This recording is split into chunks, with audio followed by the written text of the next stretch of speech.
pada aspek preventif dari kardiovaskuler begitu. Nah, untuk meyakinkan teknis mungkin bisa dicoba dulu, Dok, share screen-nya.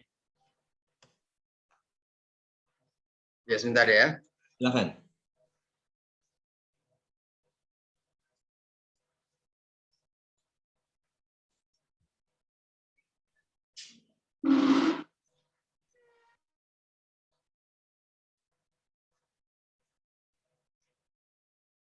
Ya, ini mungkin.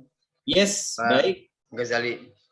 Ya, cukup. Terlihat dengan jelas kalau gitu. Oke, baik. Kita tunggu 2 menit lagi ya, Dok. Jadi dokter silakan. di mana ini, Dok? Kalau boleh cerita sebentar, Dok. Ya. Gimana maksudnya? Ini apa posisi di mana, tinggal di mana? Saya sendiri ini posisi di Bandung, Dok. Di Bandung. Oh. Saya posisi sedang di Bogor sekarang. Baik. Lagi banyak kegiatan yang berhubungan dengan konsultasi pemerintah daerah tentang pembentukan klub-klub jantung ya di di Kabupaten Bogor, Kota Bogor. Sekaligus juga untuk beberapa rumah sakit mungkin yang perlu dikonsultasikan oleh karena sebelumnya saya kan sebelum direktur rumah sakit di Al Ihsan itu saya direktur rumah sakit di Ciawi Bogor. Baik. Jadi sekarang banyak klien-klien yang di Bogor yang meminta untuk beri masukan-masukan lah sebagai konsultan lokal mungkin ya. Pas sekali, artinya memang rekomendasi dari Dokter Rizky ini tepat sekali ini. Pas kalau kami meyakini demikian dari rekam jejak yang diceritakan. Ya. Oke. Ini kebetulan lagi dengan cucu jadi. Oh, baik-baik. Jadi domisili ini Dokter Komar ini orang Bogor berarti ya, Dok ya? Ya, saya jadi lahir di Bogor, kemudian besar di Bandung, sekolah di sana, kemudian ngambil S2 di UI, S3-nya juga di Bandung lagi, balik lagi, pilih di Bandung lagi.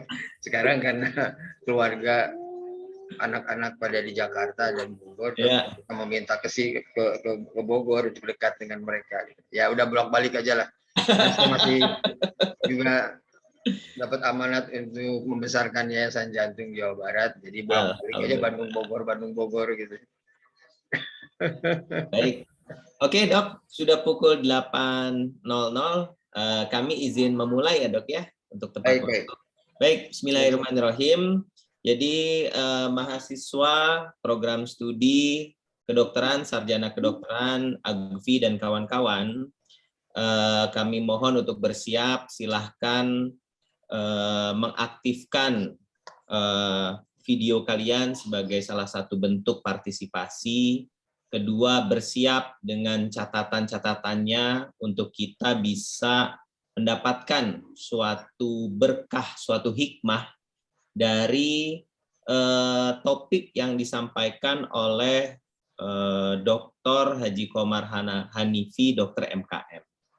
Beliau ini adalah Ketua Yayasan Jantung Indonesia cabang Provinsi Jawa Barat yang akan menyampaikan topik yang kami rekomendasikan, terima kasih Dr. Komar, yaitu upaya promotif preventif kesehatan jantung dan pembuluh darah.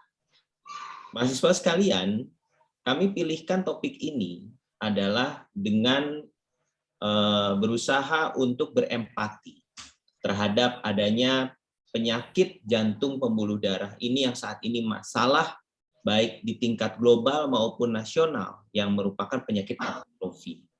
Sehingga dengan berkat kemudian juga berempati dengan masyarakat yang ada, maka penting untuk kita bisa mendapatkan suatu wawasan sehingga terbentuk suatu inovasi bahwa langkah yang mungkin memiliki dampak besar pada penyelesaian masalah ini adalah upaya preventif terhadap masalah jantung dan pembuluh darah ini. Dr. Komar ini selain merupakan ahli praktisi kesehatan juga pemerhati. Apalagi tadi disampaikan juga selain aktif pada aspek organisasi pemerintahan, juga kali ini sebagai pemerhati dan juga praktisi tergabung dalam suatu Yayasan Jantung Indonesia.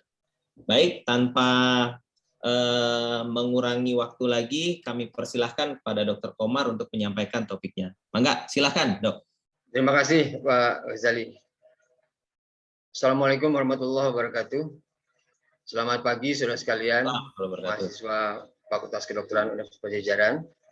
Saya ucapkan terlebih dahulu terima kasih kepada Pak Ghazali yang telah memfasilitasi untuk saya dapat memberikan paparan mengenai upaya promotif preventif kesehatan jantung dan pembuluh darah.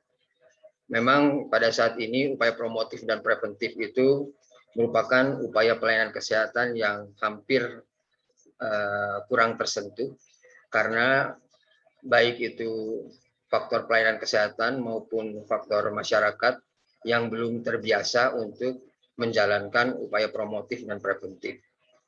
Kita bisa lihat dalam keadaan sehari-hari sekarang bahwa banyak pasien-pasien yang datang ke rumah sakit atau fase primer itu sudah dalam keadaan sakit. Dan faktor promotif dan preventif itu sendiri masih kurang dapat dijalankan oleh masyarakat. Ini pengalaman setelah saya terjun ke masyarakat, bahkan sewaktu menjalankan manajerial di rumah sakit. Jadi betapa promotif preventif ini masih merupakan permasalahan yang harus kita kupas dan kita tingkatkan dan jalankan untuk tercapainya masyarakat sehat di Indonesia ini. Saudara sekalian, promotif dan preventif itu adalah suatu sistem pelayanan kesehatan sebenarnya. Sistem pelayanan kesehatan selain kuratif dan rehabilitatif. Nah, promotif dan preventif tersebut ditujukan bagaimana untuk dapat masyarakat sehat tetap sehat, atau masyarakat yang sehat jangan sampai sakit. Kalaupun mereka harus sakit, jangan sampai parah. Kalaupun sudah parah, maka mereka jangan dicegah, jangan sampai meninggalkan kecacatan atau kematian. Itulah maka yang disebut dengan promotif dalam hal peningkatan taraf kesehatan dan mempertahankan kesehatan. Dan preventifnya dalam bentuk primary prevention, yaitu jangan sampai yang sakit menjadi lebih parah. Kemudian secondary prevention, jangan sampai yang parah itu menjadi lebih parah atau meninggalkan kesehatan. Dan tertiary prevention, jangan sampai yang sakit parah itu menjadi meninggal. Jadi hal inilah yang harus ditekankan dan dipahami oleh saudara sekalian, bahwa preventif itu bukan hanya sekedar mencegah jangan sampai orang sakit, tetapi juga sampai di hilirnya jangan sampai orang sakit itu menderita kecacatan, bahkan sampai dengan kematian. Tadi sudah disebutkan bahwa penyakit jantung dan pembuluh darah atau penyakit kardiovaskuler ini merupakan penyakit yang morbiditasnya, angka kesakitannya, dan angka kematiannya, baik di Indonesia maupun dunia, adalah tertinggi. Untuk itu, ada baiknya dan sebaiknya memang kita mengetahui lebih lanjut bagaimana aspek promotif dan preventif tersebut dijalankan dalam mencegah dan meningkatkan pengetahuan masyarakat terhadap kesehatan jantung dan pembuluh darah. Untuk itu, mari kita lihat satu persatu bagaimana kita menanggulangi dan mengimplementasikan daripada upaya promotif dan preventif ini. Sebelumnya mungkin saya ingin mengingatkan kembali ya, bahwa sistem kardiovaskuler, jantung dan pembuluh darah itu merupakan organ sirkulasi, ya, organ sirkulasi darah yang terdiri dari jantung dan komponen darah dan pembuluh darah. Ia berfungsi memberikan dan menyalurkan suplai oksigen dan nutrisi ke seluruh jaringan tubuh yang diperlukan dalam proses metabolisme tubuh. Nah, sistem kardiovaskuler ini memerlukan banyak mekanisme yang bervariasi, maksudnya agar fungsi regulasinya dapat merespon aktivitas tubuh. Salah satunya adalah meningkatkan aktivitas suplai darah agar aktivitas jaringan dapat terpenuhi. Nah, pada keadaan berat, aliran darah tersebut lebih banyak diarahkan pada organ-organ vital seperti jantung dan otak yang berfungsi memelihara dan mempertahankan sistem sirkulasi itu sendiri. Selanjutnya nanti saudara bisa mengupas lebih lanjut bagaimana mengenai patofisiologi daripada kardiovaskuler tersebut. Sebelum kita menginjak kepada bagaimana promotif dan preventif, maka saudara sekalian harus mengetahui dulu apa itu penyakit kardiovaskuler. WHO mengatakan bahwa penyakit kardiovaskuler adalah penyakit yang disebabkan oleh gangguan fungsi jantung dan pembuluh darah. Ada banyak memang penyakit kardiovaskuler, tapi yang paling umum dan banyak dikenal adalah penyakit jantung koroner dan stroke. Bahkan penyakit jantung koroner ini lebih didengungkan penyebab kematiannya ya, daripada penyakit-penyakit jantung lainnya seperti gagal jantung, kemudian penyakit jantung bawaan, penyakit jantung reumatik, dan sebagainya. Kemudian stroke juga merupakan salah satu juga daripada penyakit vaskuler yang angka kematiannya saling berlomba ini dengan penyakit jantung. Kadang penyakit jantung koroner yang menjadi penyebab nomor satu kematian. Lalu tahun berikutnya atau bahkan bulan-bulan berikutnya stroke yang menduduki tempat pertama penyebab kematian. Jadi ini saling berlomba penyakit kardiovaskuler antara penyakit jantung koroner dan stroke ini. Mengapa begitu penting penyakit kardiovaskuler ini kita ketahui dan kita harus implementasikan aspek promotif dan preventifnya? Karena penyakit kardiovaskuler ini atau kita persepsikan ya dalam diri kita, yang saya maksud dengan kardiovaskuler ini adalah penyakit jantung koroner dalam hal ini, penyakit jantung ya, dan penyakit jantung dalam hal ini ya, adalah penyebab kematian tertinggi di Indonesia dan dunia.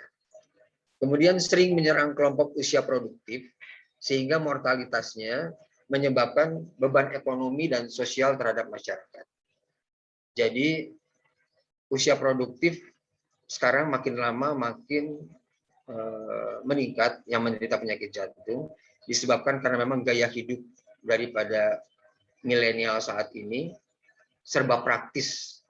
Bahkan WHO itu dalam penelitiannya di seluruh dunia merilis bahwa 80% remaja di dunia itu kurang bergerak. Jadi kurang beraktivitas. Bayangkan 80% masyarakat ya, generasi muda, remaja 11 sampai dengan 17 tahun itu kurang bergerak ya. Kita akan lihat dampaknya daripada masyarakat yang kurang bergerak ini adalah berpuluh tahun kemudian ya. Kemudian Indonesia dalam riset kesehatan dasar tahun 2018 juga merilis bahwa lebih kurang 70% ya, masyarakat Indonesia ya, itu juga remajanya kurang bergerak. Jadi dalam hal ini kita dapat terlihat ada satu kesamaan bahwa banyak sekarang remaja-remaja generasi muda yang ternyata malas bergerak. Ditambah lagi yang faktor yang harus diketahui oleh saudara sekalian adalah gaya hidup akibat kemajuan daripada teknologi. Ya, sekarang dunia sudah masuk ke dalam dunia digital. Ya, semuanya serba praktis, mudah didapat, makanan pun serba praktis didapat, yang menyebabkan makanan-makanan yang sifatnya fast food, kemudian juga teknologi digital menyebabkan masyarakat itu lebih banyak duduk dibandingkan bergerak, banyak bekerja di depan komputer, ya. Jadi dia tidak banyak bergerak untuk dalam beraktivitas dalam hal ini. Otomatis hal ini akan sangat merugikan di dalam membina kesehatan tubuh mereka masing-masing. Dan tidak heran apabila sekarang penyakit jantung itu sudah bergeser dari usia lanjut ke usia muda. Istilahnya adalah shift to the left, jadi dari usia lanjut ke usia muda. Kalau dulu penyakit jantung itu lebih dikenal kalau penyakitnya orang-orang sudah tua gitu ya. Jadi mereka itu wajarlah disebutnya juga penyakit degeneratif jantung itu ya. Masuk ke penyakit degeneratif seperti kanker, stroke dan sebagainya, diabetes dan sebagainya. Namun saat ini tidak seperti itu lagi. Orang tua mungkin sekarang lebih terpapar dengan pengetahuan dan sebagainya, malah sekarang lebih menjaga kesehatannya, lebih mau bergerak sekarang karena sudah mempunyai banyak waktu mungkin. Tapi yang kita khawatirkan adalah usia-usia muda sekarang ya. Usia muda sekarang itu sudah jarang mau berolahraga, mau beraktivitas, tidak mau meluangkan waktunya, misalnya kurang mau meluangkan aktivitasnya, misalnya ya 1 hari setengah jam aja misalnya untuk beraktivitas, itu sudah jarang ya. Apalagi dengan aktivitas tidur, istirahat, itu kita banyak lihat bahwa remaja-remaja gitu ya, dewasa muda yang waktu tidurnya pun sangat terganggu, kurang gitu ya.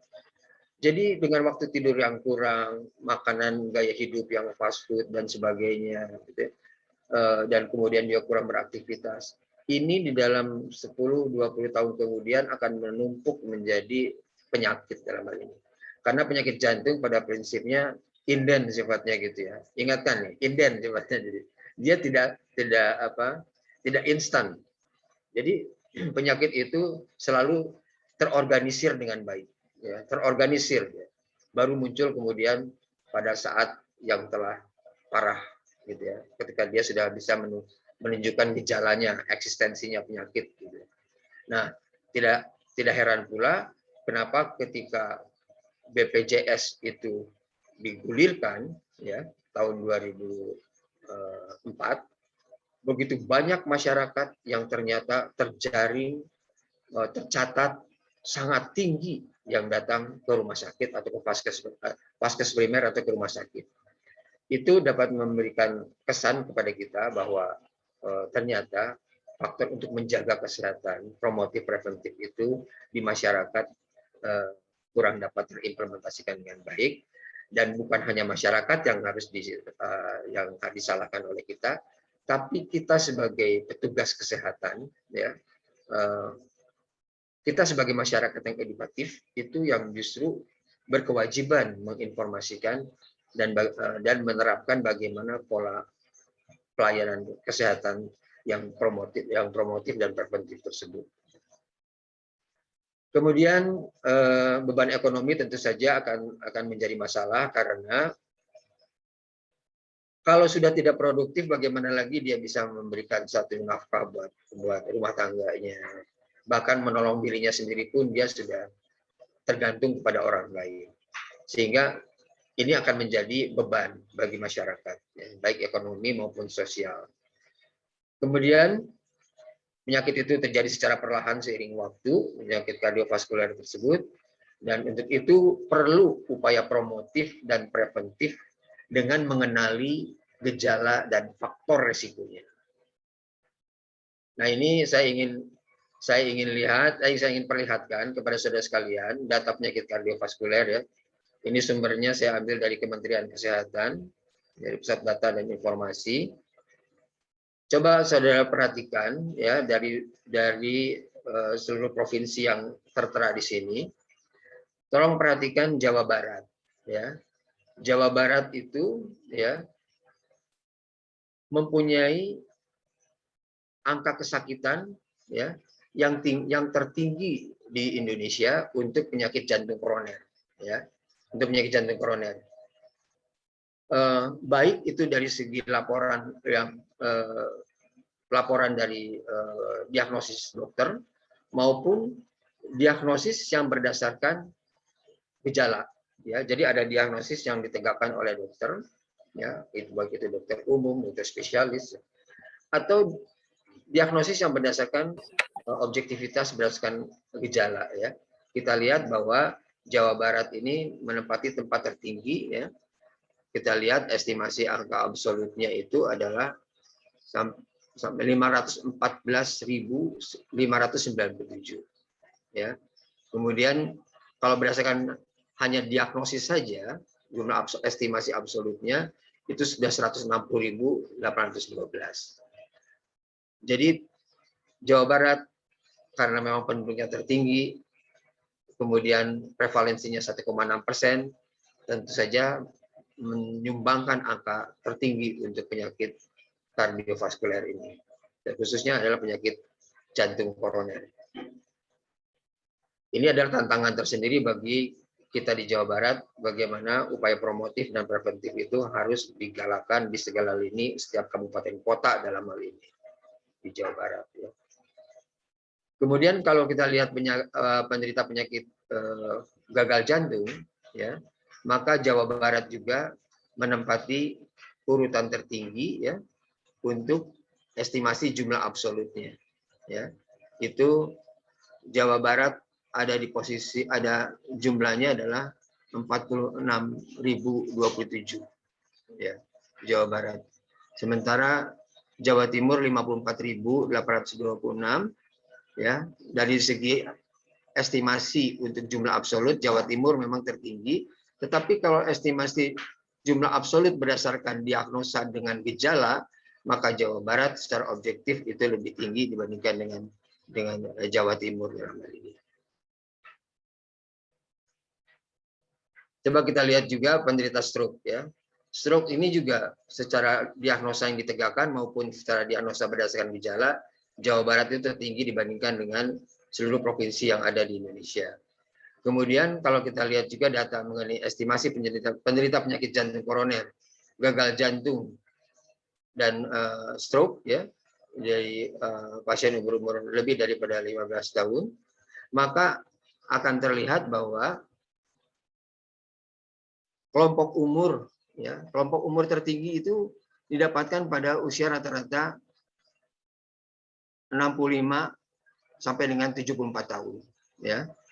Kemudian bergeser ya sampai ke umur di bawahnya lagi ya. Jadi ini menandakan bahwa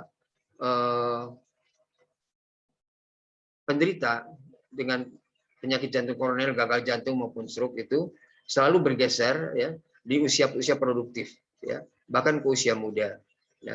Usia lanjut bahkan dapat terkalahkan oleh usia produktif dalam hal ini.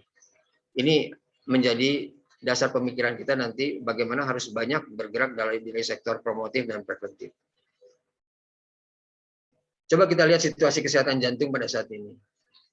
Pada tahun 2008 diperkirakan ada 17,3 juta kematian disebabkan oleh penyakit kardiovaskuler. Dan lebih dari 3 juta kematian terjadi sebelum usia 60 tahun.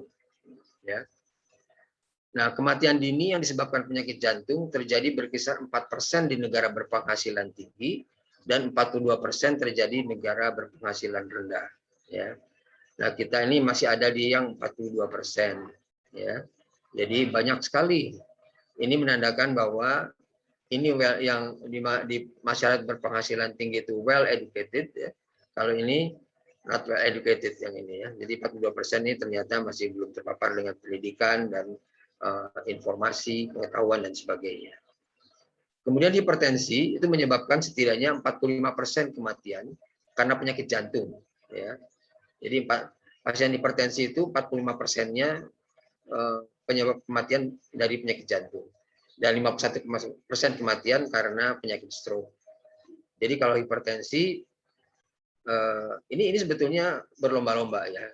Kebetulan data yang saya ambil itu 45% kematiannya karena hipertensi, karena penyakit jantung, dan 51% kematiannya itu karena stroke ya, ini. Tapi dalam kenyataannya selalu berlomba-lomba ini. Diperkirakan penyakit kardiovaskuler akan terus meningkat mencapai 23,3 juta pada tahun 2030. Saudara bisa bandingkan ya. Sekarang ini kita masuk ke dalam situasi pandemi. Ya. Situasi pandemi ini dari COVID-19, kita ketahui dalam 2 tahun pandemi, ya, dunia mengalami bencana kematian itu selama 2 tahun itu sudah tembus di angka 5 juta. Jadi rata-rata 2,5 juta, gitu ya. Indonesia itu kalau saya tidak salah sampai dengan hari Kamis kemarin sekitar 142.494 orang yang meninggal. Itu di dalam 1 tahun 8 bulan. Jadi setelah Mei 2020 sampai dengan Oktober ya, sampai dengan Oktober. Itu kematiannya 142.000. Coba kita lihat sekarang bagaimana sumbangsi kematian dari penyakit jantung per tahun ya. WHO mengatakan lebih dari 17 juta orang per tahun di dunia meninggal akibat penyakit kardiovaskuler. Bayangkan, ya, COVID saja yang sangat ditakuti sekarang itu per tahunnya 2,5 juta. Tapi penyakit jantung setahunnya 17 juta, tapi tidak pernah dikatakan pandemi. Walaupun itu memang termasuk penyakit tidak menular persoalannya. Ya. Jadi penyakit jantung ini penyakit tidak menular yang mortalitasnya memang tertinggi, ya, dan penyebab kematian tertinggi di dunia. Jadi betapa seriusnya seharusnya kita itu menanggulangi dengan upaya promotif dan preventif untuk penyakit jantung ini, ya, penyakit kardiovaskuler ini. Nah, di Indonesia kematian akibat penyakit kardiovaskuler mencapai 651.481 penduduk per tahun. Sementara COVID 1 tahun 8 bulan itu 142.494 kematian. Ya, jadi beda sekali tingkat mortalitasnya gitu ya. Nah, dari 651.000 kematian ini terdiri dari 331.349 kematian karena jantung karena stroke, kemudian jantung koroner itu 245.343 kematian, ya. Sementara penyakit jantung hipertensi 50.620 kematian. Nah, ini masih dari situasi kesehatan jantung yang dapat saudara ketahui bahwa prevalensinya, ya, itu kalau kita lihat hipertensi tahun 2013 25,8% prevalensinya, dan meningkat di tahun 2018 adalah 34,1%. Nah, stroke dari 12,1%, ya, turun tapi menjadi 10,9%. Sementara jantung koroner tetap stabil di 1,5%. Ini angka di Indonesia, ya.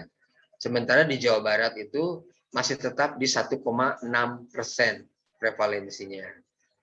Nah, kalau kita lihat dari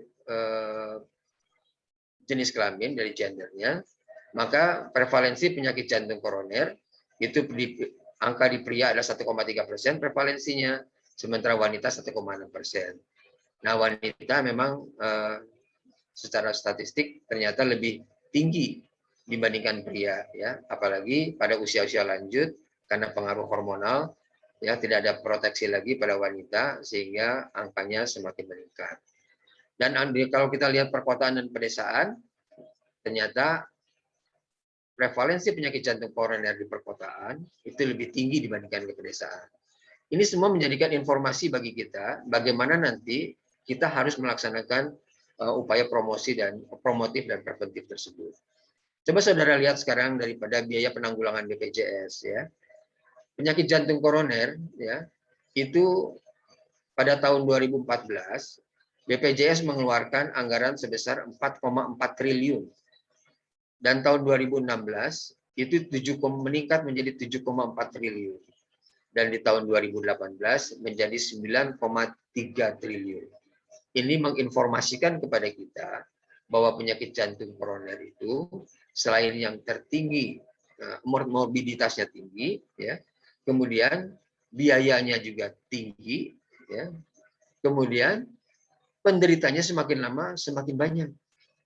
Nah, apa yang dapat kita simpulkan dari sini? Ternyata masyarakat yang terkena penyakit jantung datang dalam keadaan terminal, datang dalam keadaan sudah menderita penyakit, tidak dalam keadaan misalnya faktor risiko yang belum terimplementasikan dengan penyakitnya, ya, atau masyarakat yang sehat yang mempunyai riwayat penyakit jantung yang belum menunjukkan penyakit jantung, ya. Jadi inilah informasi yang dapat menjadikan kita waspada, ya, dan mengimplementasikan bagaimana promotif dan preventif itu harus kita jalankan, ya. Sementara biaya BPJS untuk penanggulangan stroke itu hanya 2,3 triliun dan gagal ginjal 1,92 triliun. Baik, sekarang kita menginjak kepada upaya promotif dan preventif kesehatan jantung dan pembuluh darah. Nah, ini ada hashtag jaga jantungmu untuk hidup lebih sehat. Ini adalah satu tema daripada World Heart Day yang diadopsi di Indonesia. Jadi Indonesia itu mengusung temanya adalah jaga jantungmu untuk hidup lebih sehat. Ini sekaligus juga merupakan informasi atau campaign kepada kita semua, kepada masyarakat, bahwa masyarakat diingatkan kembali terhadap penyakit jantung, ya. Dan bagaimana masyarakat harus menjaga jantung untuk hidup lebih sehat. Oh, kalau gitu untuk hidup lebih sehat, maka kita harus berutama memperhatikan jantung kita, ya. Ini adalah hashtag yang dikemukakan oleh Kementerian Kesehatan dalam hal ini, ya. Upaya promotif preventif, ya, kesehatan untuk jantung dan pembuluh darah itu dilakukan dengan mencegah kasus baru, ya, dalam hal ini adalah primary prevention, dan mengendalikan penyakit, itu istilahnya secondary and tertiary prevention, ya. Jadi mencegah kasus baru itu tujuannya adalah mempertahankan tetap sehat melalui perilaku hidup sehat dan lingkungan yang sehat dengan menemukan faktor risiko penyakit agar dapat diintervensi sejak dini, ya. Jadi memang seperti yang saya sudah kemukakan, ya, bahwa faktor promotif preventif itu kita harus mempertahankan yang sehat jadi lebih sehat atau tetap sehat, gitu, ya. Tetap sehat. Bagaimana caranya? Melalui perilaku hidup yang sehat. Kemudian lingkungan juga harus sehat, karena lingkungan ini sangat mempengaruhi untuk secara gradual per tahun itu menyebabkan atau menjadi resiko, ya, atau meningkatkan risiko untuk terkenanya penyakit jantung dan pembuluh darah, ya, faktor lingkungan, ya, dengan polusi udaranya. Apalagi sekarang ini masuk ke dalam climate change, ya. Climate change itu sekarang menjadi masalah yang menakutkan bagi dunia, ya, setelah COVID sekarang.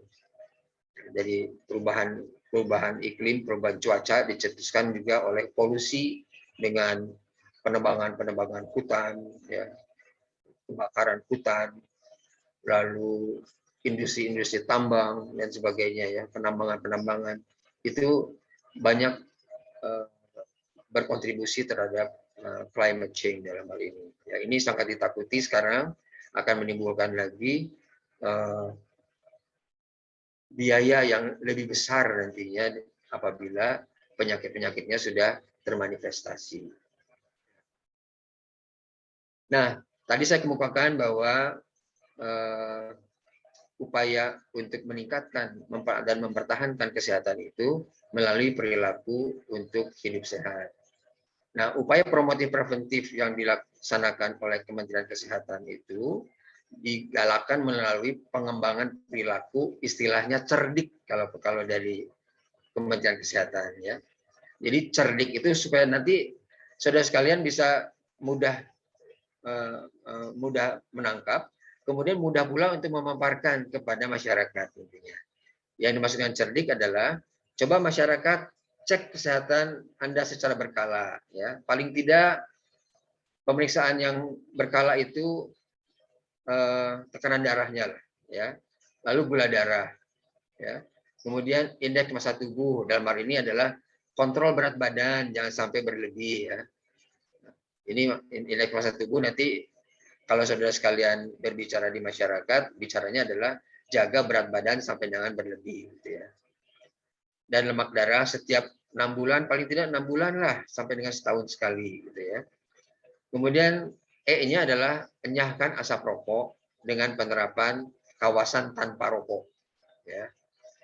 R-nya itu rajin aktivitas fisik minimal 30 menit lah per hari atau minimal 150 menit per minggu.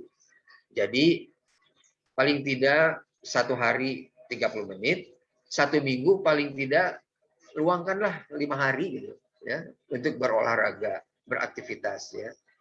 Ya, 5 hari berarti 5 kali 30 menit 150 menit, ya. Nah, kemudian D-nya adalah diet sehat dan seimbang, ya. ya, seimbang gizi maksudnya ya. Kemudian I-nya adalah istirahatnya cukup, dan K-nya adalah mengelola stres ya. Tentu saja ketika saudara sekalian melakukan advokasi ya dalam upaya pelayanan promotif dan preventif, ini harus berdasarkan pengetahuan yang harus Anda punyai ya. Misalnya untuk kelola stres, jadi hiduplah dengan riang, gembira, nyaman ya, jauhi masalah dan tingkatkan ibadah misalnya gitu ya. Itu akan menjauhi Anda dari stres. Jadi itu ada pengetahuan kita. Istirahat cukup misalnya. Istirahat cukup itu saudara sekalian misalnya, itu harus cukup istirahat waktu tidur. Paling tidak tidur yang baik adalah tidur yang berkualitas, bisa 6 sampai dengan 8 jam dan nyenyak ya. Kualitas tidur itu nyenyak. Di samping kuantitasnya 6 sampai dengan 8 jam, tapi kualitasnya adalah nyenyak ya. Jangan tidur misalnya 2 jam terbangun ya. Kemudian 2 jam lagi, 3 jam lagi terbangun. Nah, kalau terbangun gitu bisa berbagai macam persepsi. Pertama banyak kencing misalnya ya. Yang kedua dia cemas gitu ya. Atau ada masalah dan sebagainya sehingga dia tergugah terus. Nah, ini yang harus dianalisa ini. Nah, kalau terganggu terus itu tidak berkualitas, berarti ada masalah dalam kesehatannya dalam hal ini gitu ya. Karena kesehatan itu menyangkut aspek fisik dan mental. Nah, kemudian Yayasan Jantung Indonesia juga mengembangkan perilaku sehat. Hampir sama dengan Kementerian Kesehatan, hanya saja perilaku sehatnya dulu betul-betul istilah sehat. S-nya adalah seimbangkan gizi, E-nya adalah enyahkan rokok, H-nya adalah hadapi stres, A-nya atasi tekanan darah, dan T-nya teratur berolahraga. Ya. Nah, sekarang tadi kan bagaimana kita agar yang sehat tetap sehat, ya, dan yang sehat jangan sampai jatuh sakit. Ya. Nah, apabila upaya promotif dan preventif ini dijalankan dengan meningkatkan status kesehatan, juga harus bisa untuk bagaimana mengendalikan penyakit dalam hal ini, gitu ya. Nah, mengendalikan penyakit itu bertujuan agar penyakitnya terkontrol dan mencegah kecacatan serta keparahan lebih lanjut. Ya.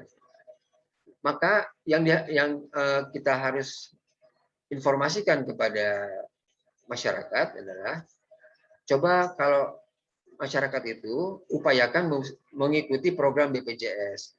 Karena kalau misalnya mengikuti BPJS, ya, baik itu yang tidak mampu maupun yang mampu, ya, itu akan paling tidak tenang, ya. Apabila sakit, ya, dia akan bisa tertanggulangi. Karena masalah saat ini adalah banyak masyarakat dengan penyakit jantung yang tidak terakses baik dengan pertama faktor pelayanan kesehatan, yang kedua obat, ya, obat ini banyak yang tidak bisa mengakses obat yang pas ya, yang tepat gitu ya. Jadi karena obat itu juga di samping mahal, juga distribusinya tidak merata, ya, keberadaannya itu tidak merata di seluruh vaskes. Ya. Inilah yang menyebabkan ya penyakit jantung kadang terdiagnosa tapi tidak tertanggulangi dengan baik. Ya, jadi saudara harus ketahui bahwa ternyata ya faktor pengendalian itu di samping akses fasilitas vaskesnya, juga obat yang saat ini betul-betul yang kita rasakan adalah obat menjadi satu kendala karena terdistribusi secara tidak merata. Ya, kemudian kalaupun itu harus dibeli, tidak semua orangnya bisa membeli obat tersebut. Ya. Nah, kemudian melakukan pola hidup patuh. Nah, pola hidup patuh itu P-nya coba ya, baik yang sehat maupun yang saudara pernah menderita penyakit jantung tapi sekarang sudah membaik, sudah stabil lagi, periksa kesehatan secara rutin. Ya. A-nya atasi penyakit dengan pengobatan yang tepat, the prompt treatment. Ya. Nah, ini saya katakan pengobatan yang tepat tadi itu. Bagaimana sekarang masyarakat itu terkendala dengan mendapatkan obat yang tepat. Karena distribusinya yang tidak merata, atau tidak terjangkau dalam hal harga, gitu ya. Ini T-nya adalah tetap beraktivitas fisik dengan aman, baik itu yang sehat agar jangan jadi sakit, atau yang menderita penyakit jantung atau hipertensi, apapun stroke, ya, coba tetap beraktivitas fisik dengan aman, ya. Kemudian U-nya adalah upayakan diet sehat dan gizi seimbang. Ini untuk semuanya. Dan hanya tetap harus menghindari asap rokok dan minuman beralkohol, ya. Nah, saudara nanti harus tahu nih, kenapa sih asap rokok, kenapa sih minuman beralkohol harus dihindari? Saudara harus baca sebelum saudara menjelaskan kepada masyarakat, ya. Kemudian yang ketiganya adalah pemberdayaan masyarakat, ya. Nah, pemberdayaan masyarakat ini bertujuan untuk meningkatkan kesadaran masyarakat dengan mengenali gejala dan faktor risiko penyakit kardiovaskuler, ya. Jadi pemberdayaan masyarakat itu saudara harus betul-betul paham, ya, karena kita memberdayakan masyarakat nih. Apa yang akan kita tuju, ya. Pasti harus masyarakat itu harus tahu. Setelah tahu dia mau.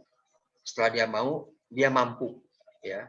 Mampu untuk apa? Mampu untuk mengenali gejala penyakit kardiovaskuler dan mengetahui faktor resiko penyakit kardiovaskuler. Dengan demikian masyarakat akan terbuka, ya, wawasannya, sehingga preventif dapat dijalankan setelah mereka tahu, ya. Kemudian juga dia akhirnya mau dan mampu menjalankannya. Nah, mengenai faktor risiko yang harus diketahui oleh masyarakat adalah ada faktor risiko yang tidak dapat dimodifikasi, artinya tidak dapat kita, walau bagaimanapun juga ini nggak bisa kita rubah, gitu ya, nggak bisa kita modifikasi. Faktor usia misalnya, ya, itu walau bagaimanapun juga pembuluh darah kita makin berusia tinggi itu makin mengeras, gitu misalnya, ya. Semakin tingginya usia, walau tidak bisa disangkal lagi, pembuluh darah kita itu akan banyak kotoran yang nempel di dalam pembuluh darah itu sendiri, gitu. Plak-plaknya itu pasti ada, gitu ya. Jadi sesuai dengan beranjaknya usia 60 tahun ke atas, itu pasti pembuluh darahnya makin mengeras. Itu pasti pembuluh darahnya ada kotoran-kotoran, plak-plaknya menempel. Ya, itu nggak bisa dimodifikasi faktor usia, ya. Seperti itu. Cuma mungkin kita meminimalisasi, ya, dengan gaya hidup, diet dan sebagainya, itu meminimalisasi saja. Ya, tapi proses tetap berjalan kalau gimana pun juga. Kemudian jenis kelamin, ya, pria wanita itu tidak bisa kita modifikasi walau gimana pun juga. Riwayat keluarga dalam penyakit keturunan, herediter dan sebagainya tidak bisa dimodifikasi dalam hal ini, ya. Dan obesitas juga sama, ya. Jadi ini juga berhubungan dengan faktor risiko yang harus diketahui. Lalu faktor risiko yang dapat dimodifikasi apa? Adalah yang dapat kita modifikasi sehingga itu bisa menjadi keadaan yang terkendali, ya. Dimodifikasi itu adalah dalam keadaan yang terkendali. Misalnya hipertensi, ya, itu dikendalikan tekanan darah dalam tekanan darah yang range yang normal. Kemudian diabetes, kencing manis, ya, diabetes mellitus, itu juga harus dapat dikendalikan dalam keadaan kadar gula dalam darah yang normal. Dislipidemi sama juga, bagaimana keadaan kadar lemak darah itu senantiasa dijaga dalam kendali normal, baik itu kolesterol totalnya. Jadi saudara harus bisa mengkategorikan bagaimana kadar kolesterol totalnya, LDL-nya, HDL-nya, trigliseridnya, ya, itu yang berhubungan dengan plak-plak yang menumpuk di dalam pembuluh darah. Kemudian kurang beraktivitas, ini juga dapat dimodifikasi, dapat dikendalikan oleh kita. Yang tadinya tidak beraktivitas menjadi beraktivitas, ya. Kemudian diet tidak sehat dapat dikendalikan untuk bisa merubah menjadi diet yang sehat. Kemudian stres dapat kita kendalikan dengan menanggulangi stres itu sendiri dan masyarakat harus dapat menghadapi stres dengan baik.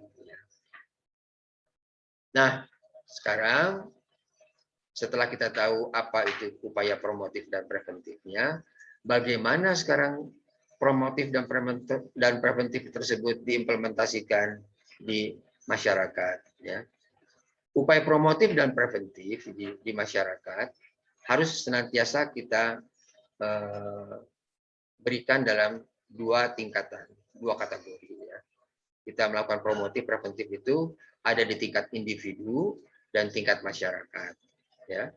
Nah, di tingkat individu, saudara harus dapat meyakinkan jangan merokok, jangan minum minuman beralkohol. Ya. Kemudian tekankan makan itu harus dengan konsumsi gizi yang seimbang. Ya. Jangan banyak makan yang tinggi lemak misalnya. Jangan tinggi kalori. Ya. Atau jangan tinggi gula, jangan tinggi garam misalnya gitu ya. Itu harus saudara kemukakan di tingkat individu. Kemudian cukup waktu istirahat untuk tidur malam ya. Dan tekankan harus teratur berolahraga walau bagaimanapun juga ya. Karena kita contohkan, coba lihat itu saluran air. Kalau saluran air mampet, maka banyak kotoran yang akan tertumpuk di sana ya. Kalau misalnya saluran air itu mengalir dengan baik, tidak ada kesempatan kotoran menumpuk di sana. Nah, itu contoh misalnya yang dapat dimengerti oleh masyarakat gitu ya. Nah, kalau kotoran sudah menumpuk di sana, di pembuluh darah kita, di saluran got itu, maka penyakit akan datang. Tidak saat itu, tapi nanti secara bertahap dengan waktu ya. Dan selanjutnya hidup untuk sehat tersebut harus dengan ketenangan jiwa. Maksudnya apa? Agar jangan terjadi stres, ya. Agar terhindar dari stres. Nah, kalau di tingkat individu itu ketenangan jiwa bisa dengan meningkatkan ibadah, ya, atau apa sajalah, mengaji dan sebagainya. Itu adalah salah satu implementasi agar terhindar dari stres. Bagaimana sekarang promotif di tingkat masyarakat? Nah, tingkat masyarakat ya. Apabila kita melakukan upaya promotif ya, meningkatkan dengan upaya untuk meningkatkan kesehatannya atau mempertahankan kesehatan masyarakat sebagai dampaknya ya, maka upaya yang harus kita lakukan adalah implementasinya. Coba tingkatkan pengetahuan mereka dan kesadaran masyarakat ya untuk mengenali gejala penyakit kardiovaskuler dan faktor risikonya ya. Misalnya ibu, bapak ya, di dalam penyakit jantung tersebut, hati-hati kalau misalnya ada bapak sakit dada di sebelah kiri, tembus ke belakang, bapak berkeringat dingin, kemudian bapak lemes ya, lelah, cepat lelah, kemudian agak sesak misalnya, itu bapak harus hati-hati. Jangan menganggap itu hanya sekedar masuk angin, karena banyak masyarakat yang menganggap penyakit kardiovaskuler itu disarukan dengan penyakit masuk angin gitu ya. Atau bahkan hati-hati pula apabila ada nyeri di ulu hati yang tidak pernah sembuh dengan obat-obat mah misalnya gitu ya. Itu bapak harus segera memeriksakan kesehatannya. Jadi ini penyuluhan kepada masyarakatnya, ya di tingkat masyarakat. Pokoknya intinya adalah bagaimana meningkatkan pengetahuan dan kesadaran masyarakat untuk mengenali gejala, ya. Jadi harus tahu mereka gejala penyakit kardiovaskuler tersebut. Ya. Kemudian upayakan mereka juga tahu faktor risikonya agar nanti mereka dapat mengendalikan faktor risiko tersebut.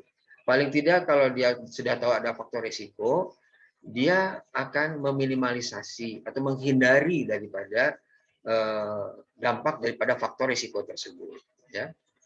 Kemudian yang harus Anda lakukan adalah bagaimana menggerakkan masyarakat ya, dalam induk olahraga, misal klub jantung sehat, ya, atau klub jantung remaja, serta melakukan jalan santai dan sepeda santai. Masyarakat itu harus digerakkan ya, dalam level masyarakat ya, bukan individu. Kalau individu itu olahraganya pribadi. Kalau di level masyarakat, kita harus memberikan wahana ya yang dapat mereka secara bersama-sama melakukan aktivitas ya. Nah, Yayasan Jantung ya, Yayasan Jantung itu punya banyak klub jantung sehat ya. Ini salah satu mitra pemerintah di dalam menyehatkan masyarakat melalui olahraga. Nah, di dalam klub jantung sehat tersebut itu mereka dibiasakan untuk berolahraga bersama-sama ya, untuk sebelumnya dilakukan pengecekan kesehatan, paling tidak tensi ya. Kemudian sebelum berolahraga dan sesudah berolahraga itu masing-masing dicek dulu tekanan darahnya. Kemudian setelah dicek kesehatannya baru berolahraga dengan melakukan senam jantung sehat. Setelah melakukan senam jantung sehat, maka mereka diukur lagi tekanan darahnya, lalu diberikan penyuluhan-penyuluhan. Nah, itu di tingkat masyarakat ya, di masyarakat. Nah, jadi harus digerakkan masyarakat itu untuk melakukan aktivitas ya. Nah, klub jantung remaja itu masuk ke dalam masyarakat sekolah dalam hal ini agar usia muda sudah mulai mengerti ya, mempunyai wawasan terhadap bahaya penyakit jantung ya. Paling tidak mereka terhindar dari merokok, kemudian kawasan tanpa rokok, mereka tahu bahaya merokok, bahaya daripada minum-minuman yang beralkohol, yang berpengawet dan sebagainya. Kemudian juga remaja-remaja tersebut diberikan pengetahuan agar dia bisa memberikan penyuluhan juga buat teman-temannya dalam hal ini gitu ya. Nah, ini klub jantung remaja itu harus bekerja sama dengan institusi sekolah dalam hal ini ya, masyarakat sekolah dalam hal ini. Kemudian di tingkat masyarakat juga dari segi promotifnya ya, menggaungkan Hari Jantung Dunia WHD World Heart Day setiap tanggal 29 September. Itu juga merupakan upaya promotif di masyarakat. Kenapa? Karena dengan menggaungkan Hari Jantung Dunia itu kita selalu mengingatkan terhadap bagaimana kita harus memperhatikan kesehatan jantung kita. Bagaimana kita mengingatkan kepada mereka bahaya daripada penyakit jantung gitu ya. Dan bagaimana mereka harus senantiasa menjaga kesehatan jantungnya ya. Nah, untuk tahun 2021 saat ini tema global, ini tema dunia ya, itu adalah use heart to connect ya. Use heart to connect itu maksudnya silakan connect-nya apa saja nanti ini ya. Use heart to connect. Nah, tema nasionalnya jaga jantungmu untuk hidup lebih sehat. Nah, untuk Yayasan Jantung Indonesia, ya, use heart to connect-nya itu adalah to connect children with rheumatic heart disease, ya. Karena kebetulan di tahun 2001 ini kita memberikan perhatian terhadap children, maka tentu bukan penyakit jantung koroner yang menjadi penekanan, tapi adalah penyakit jantung rematik. Karena penyakit jantung rematik itu merupakan manifestasi lanjutan daripada akut rheumatic fever dalam ini ya. Jadi demam rematik akut ya, rematik akut. Nah, itu banyak terjadi pada anak-anak, malah bisa sampai ke usia dewasa terkena sisa-sisanya, kecacatannya daripada penyakit jantung rematik tersebut. Ya. Karena kalau terjadi pada anak-anak kemudian sampai kepada remaja dan dewasa, ini kalau rheumatic heart disease ini akan mengganggu produktivitas mereka. Dan saudara perlu tahu bahwa kita itu menyongsong kepada era bonus demografi. Ya. Era bonus demografi itu era di mana Indonesia pada tahun 2040-2045 masyarakat usia muda ya itu sudah beranjak 20 tahun kemudian dengan masyarakat yang produktif. Kita tidak akan mendapatkan masyarakat produktif dengan baik apabila saat ini mereka sakit-sakitan. Ya. Nanti bukan dapat bonus demografi, tapi dapat bencana demografi kalau seandainya generasi mudanya, remajanya sudah terkena penyakit jantung lah misalnya gitu ya. Nah, ini yang harus kita pahami.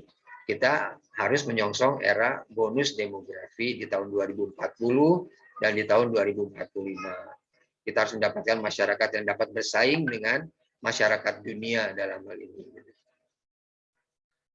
Nah, dan untuk use heart to connect children with rheumatic heart disease, kita punya program bagaimana untuk tercapai zero rheumatic heart disease, gitu ya. Nah, ini yang dikembangkan saat ini secara bertahap, ya, yang dicetuskan dengan Hari Jantung Dunia. Kemudian preventifnya. Nah, preventif itu di tingkat individu, ya. Kita kenal misalnya sekarang, tadi kan saya sudah informasikan bagaimana primary prevention, secondary prevention, dan tertiary prevention.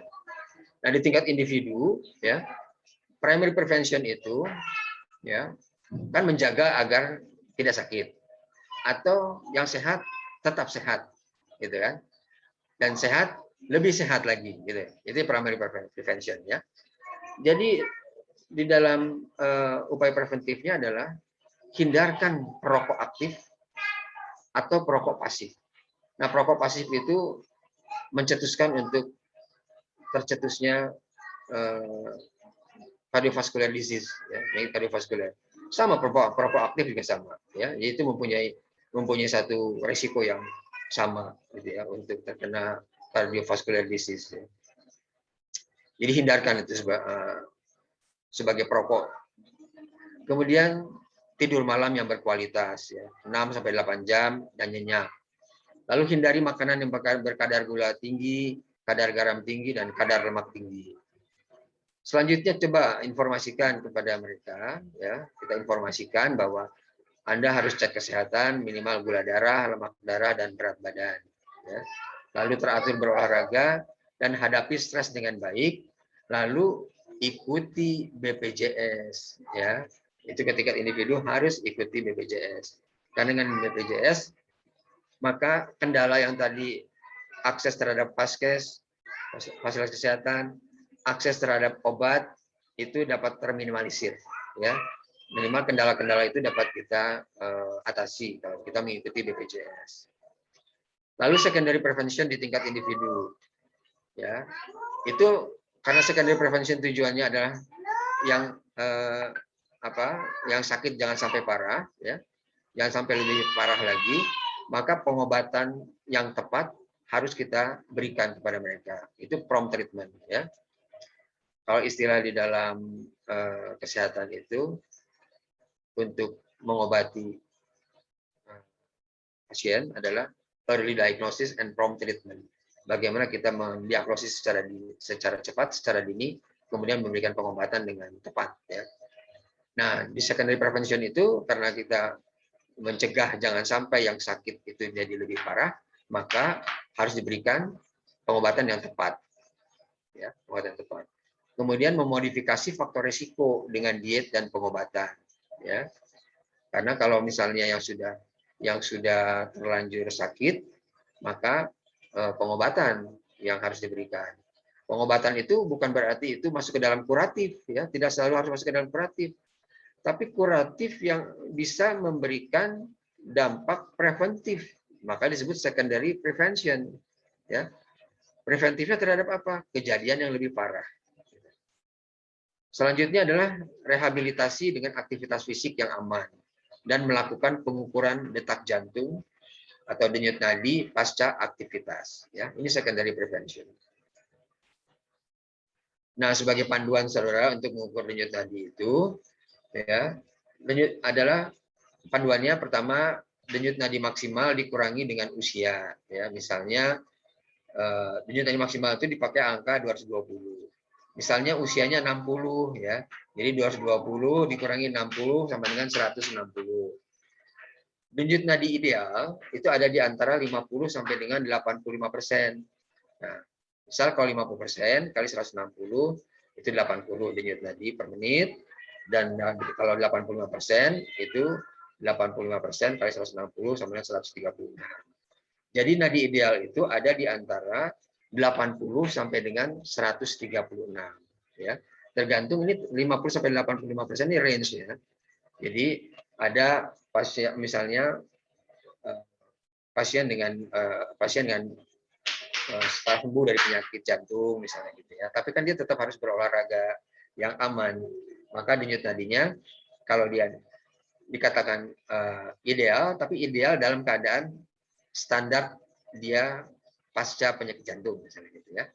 Nah, setelah aktivitas ringan, misalnya dia jalan santai atau dia melakukan berenang dan sebagainya ya, itu ada di angka 80.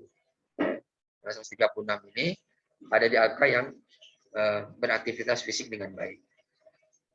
Ya, jadi sementara kalau saudara ingin tahu bagaimana perfusi yang terkesan baik ya, perfusi daripada darah dengan baik itu apabila paling tidak 70-80% ya itu terpenuhi. Ya. Artinya denyut nadinya itu 80% daripada ada di 70-80% ya itu biasanya perfusinya bagus ya setelah aktivitas. Nah, tertiary prevention itu yang dilaksanakan adalah pengobatan harus teratur di bawah pengawasan dokter ya untuk mencegah jangan sampai dia putus pengobatannya sehingga mereka harus patuh untuk pengobatan jangka panjang. Kalau tidak, lepas pengobatan, lepas kontrol, bisa jatuh dalam keadaan yang lebih berat lagi, bahkan sampai meninggal. Bagaimana sekarang implementasinya di tingkat masyarakat? Di tingkat masyarakat itu harus menggalakkan kegiatan olahraga yang berbasis masyarakat. Misal tadi klub jantung sehat, ya, kemudian senam pernapasan dan lain-lain. Kemudian di tingkat masyarakat juga kita meningkatkan pengetahuan dan kemampuan masyarakat untuk bantuan hidup dasar dalam kasus penyakit kardiovaskuler. Jadi masyarakat itu harus diberikan satu pengetahuan, kemampuan, keterampilan ya di masyarakat dapat bisa menolong ya dengan untuk bantuan hidup dasar. Kita tahu bantuan hidup dasar itu kan bernafas, kemudian selain bernafas juga denyut jantungnya berdenyut gitu ya. Nah, untuk itu mereka bantuan hidup dasar itu diberikan pengetahuan kemampuan bagaimana memberikan pernafasan buatan, bagaimana pertolongan untuk supaya jantung tidak berhenti gitu dan sebagainya ya. Dan itu diberikan kemampuan pada masyarakat yang beraktivitas di klub-klub jantung sehat biasanya diberikan seperti itu. Selanjutnya adalah kita upayakan ya di tingkat masyarakat itu melakukan tes kebugaran pada anggota induk organisasi masyarakat. Jadi tes kebugaran itu adalah bagaimana kita bisa memantau ya anggota masyarakat yang masuk di dalam klub olahraga atau induk olahraga, dipantau kebugarannya setiap 3 bulan, gitu ya, setiap 3 bulan. Itu dipantau. Bagaimana tes kebugaran tersebut dijalankan? Misalnya yang paling ringan adalah kita mengelilingi lapangan sejauh 1,6 km. 1,6 km itu misalnya dicapai normalnya dalam waktu misalnya 10 menit misalnya gitu ya, 10 menit. Nah, apabila ternyata dia mencapainya dalam waktu 20 menit, 30 menit, itu berarti kebugarannya masih belum baik ya. Ada kategorinya. Nanti 3 bulan lagi dipantau lagi ya. Ada kemajuan tidak? Nah, itu adalah salah satu upaya preventif ya, di masyarakat agar mereka senantiasa meningkatkan status kebugarannya untuk bisa terhindar daripada penyakit jantung dan pembuluh darah dalam hal ini. Nah, ini selanjutnya di tingkat advance tidak hanya pada kegiatan-kegiatan di klub olahraga atau klub jantung sehat, tapi masyarakat secara umum ya itu juga kalau dapat dibina di dalam level apapun tingkat institusi masyarakat, institusi di masyarakat ya. Klub-klub olahraganya kan bukan klub jantung sehat saja, tapi ada klub senam pernapasan atau klub apa saja yang ada di dalam masyarakat tersebut, itu dilakukan selalu bagaimana tes kebugaran itu dapat dijalankan. Memang ini tidak mudah dan ini membutuhkan biaya juga. Jadi perlu ada perhatian, terutama dari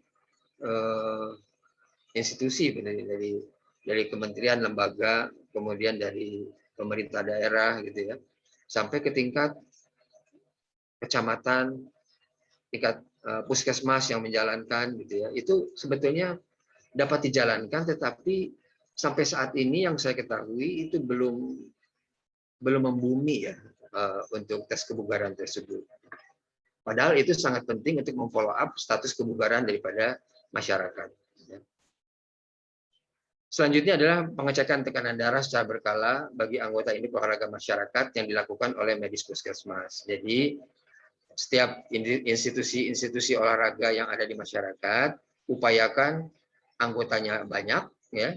Kemudian juga dapat di follow up status kesehatannya itu oleh medis puskesmas. Sehingga penting dalam hal ini setiap induk olahraga yang ada di masyarakat yang dibentuk misalnya oleh kita, ya, itu dapat berkoordinasi dengan puskesmas. Sehingga penting artinya jejaring yang dijalankan dalam rangka untuk upaya promotif preventif dari mulai tingkat pemerintah daerah sampai kepada tingkat pelayanan kesehatan di daerah tersebut, ya.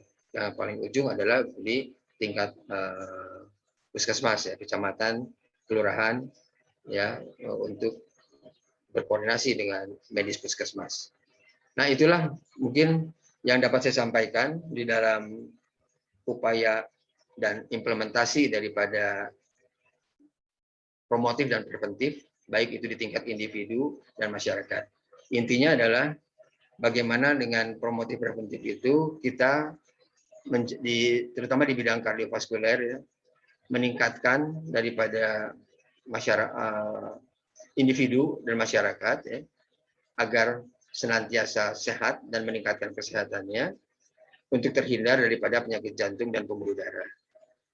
Dan untuk di tingkat masyarakat, bagaimana agar mereka tahu, mau dan mampu, ya, mengenali daripada gejala dan risiko daripada penyakit kardiovaskuler. Itu intinya yang harus kita pahami untuk dapat meminimalisasi daripada penyakit jantung di masyarakat dan secara umum penyakit kardiovaskuler di masyarakat.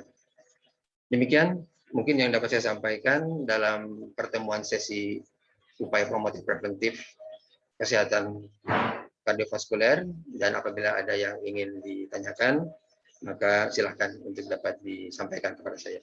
Terima kasih. Assalamualaikum warahmatullahi wabarakatuh. Waalaikumsalam warahmatullahi wabarakatuh. Terima kasih, Dr. Komar. Wah, ini memberikan sekali lagi fakta dan kemudian tantangan, challenge nih bagi kita semua, terutama ini generasi-generasi milenial, nih milenial dokter ini kurang lebih 4 tahun lagi begitu.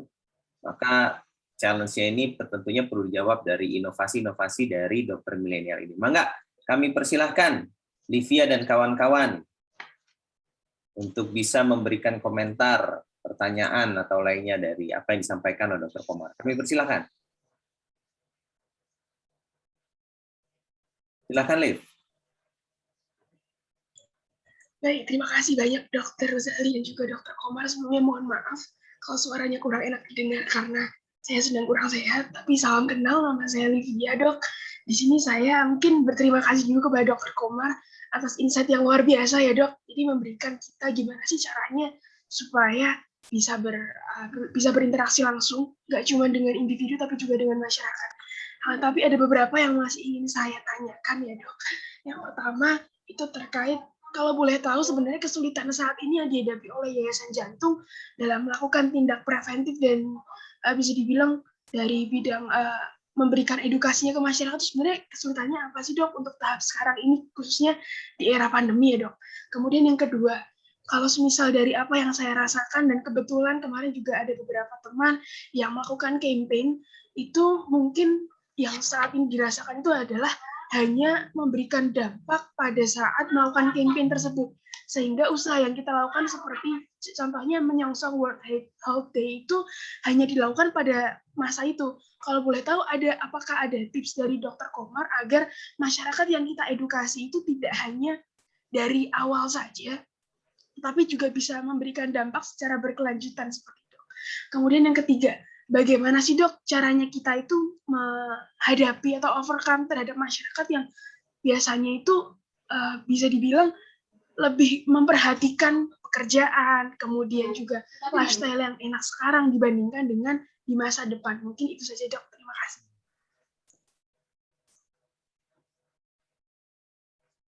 Ya, langsung apa bagaimana nih Pak Ghazali? Silakan Dok, nyamannya gimana? Mau langsung atau kita langsung aja ya supaya dapat fokus ya. Ya, ya.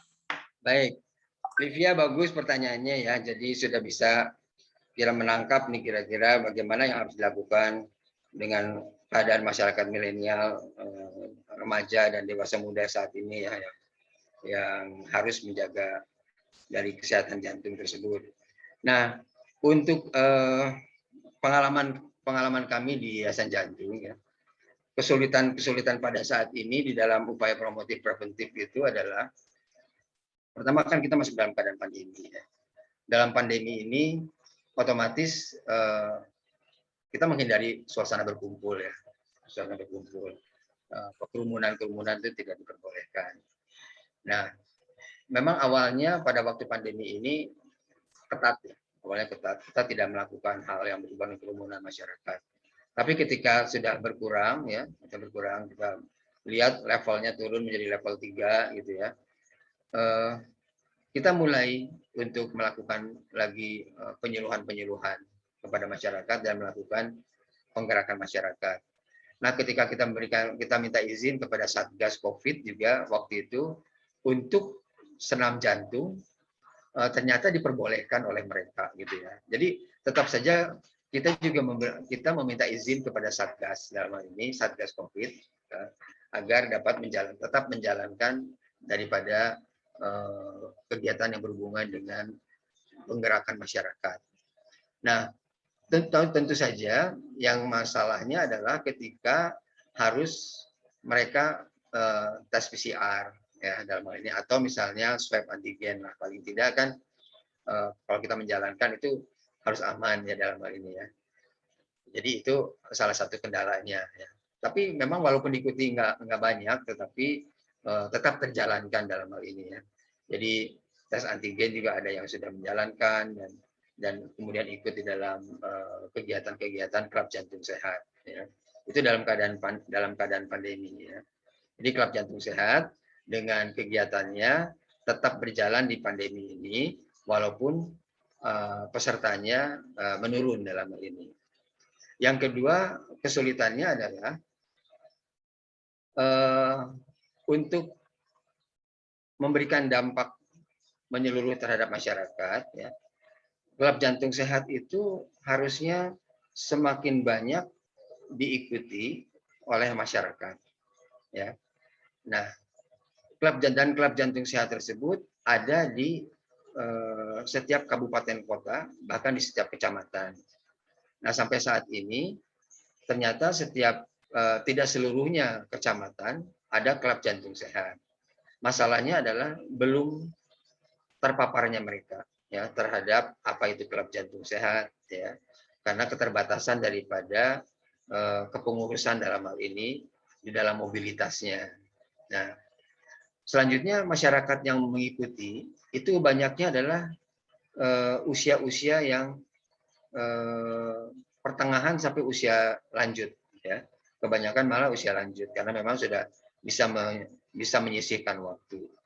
Tetapi kurang diikuti oleh masyarakat bapak-bapaknya gitu. Jadi peserta banyak diikuti oleh peserta wanita dibandingkan peserta pria.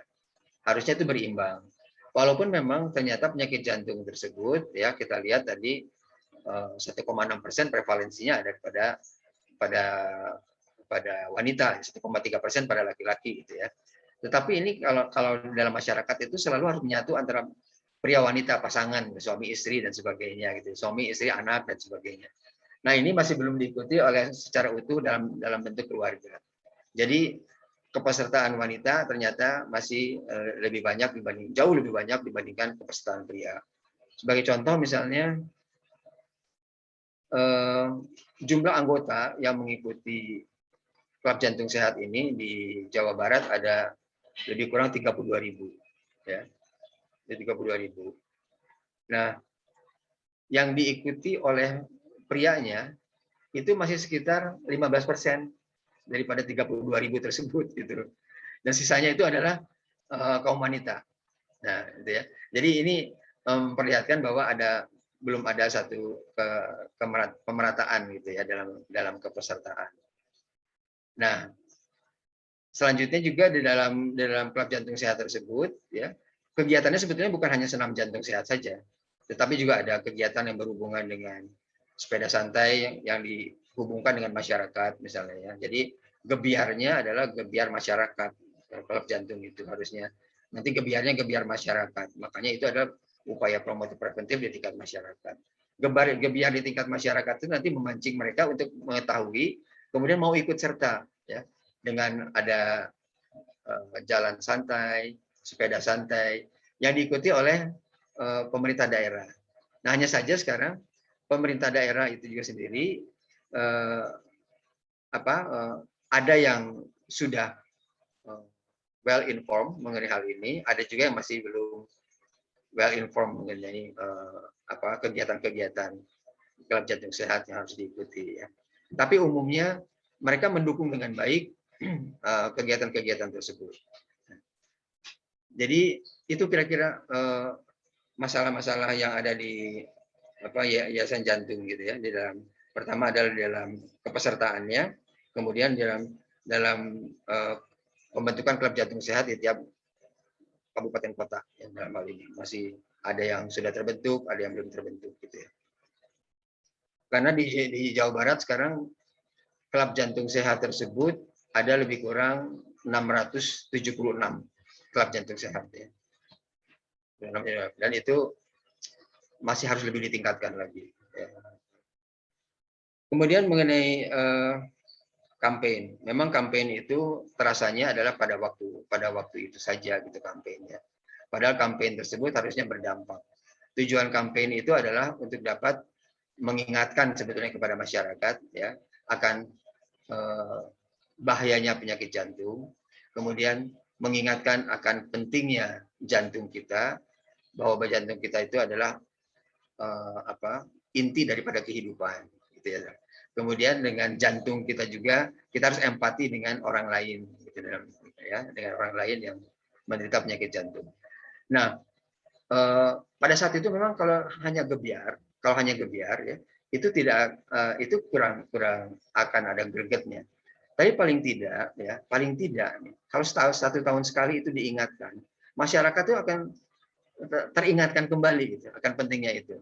Ya, makanya kampanye tersebut sebetulnya tidak hanya dilaksanakan di tingkat individu saja, tapi individu, masyarakat, perkantoran, ya, kemudian pemerintah daerah itu seharusnya dan memang ditujukannya untuk itu.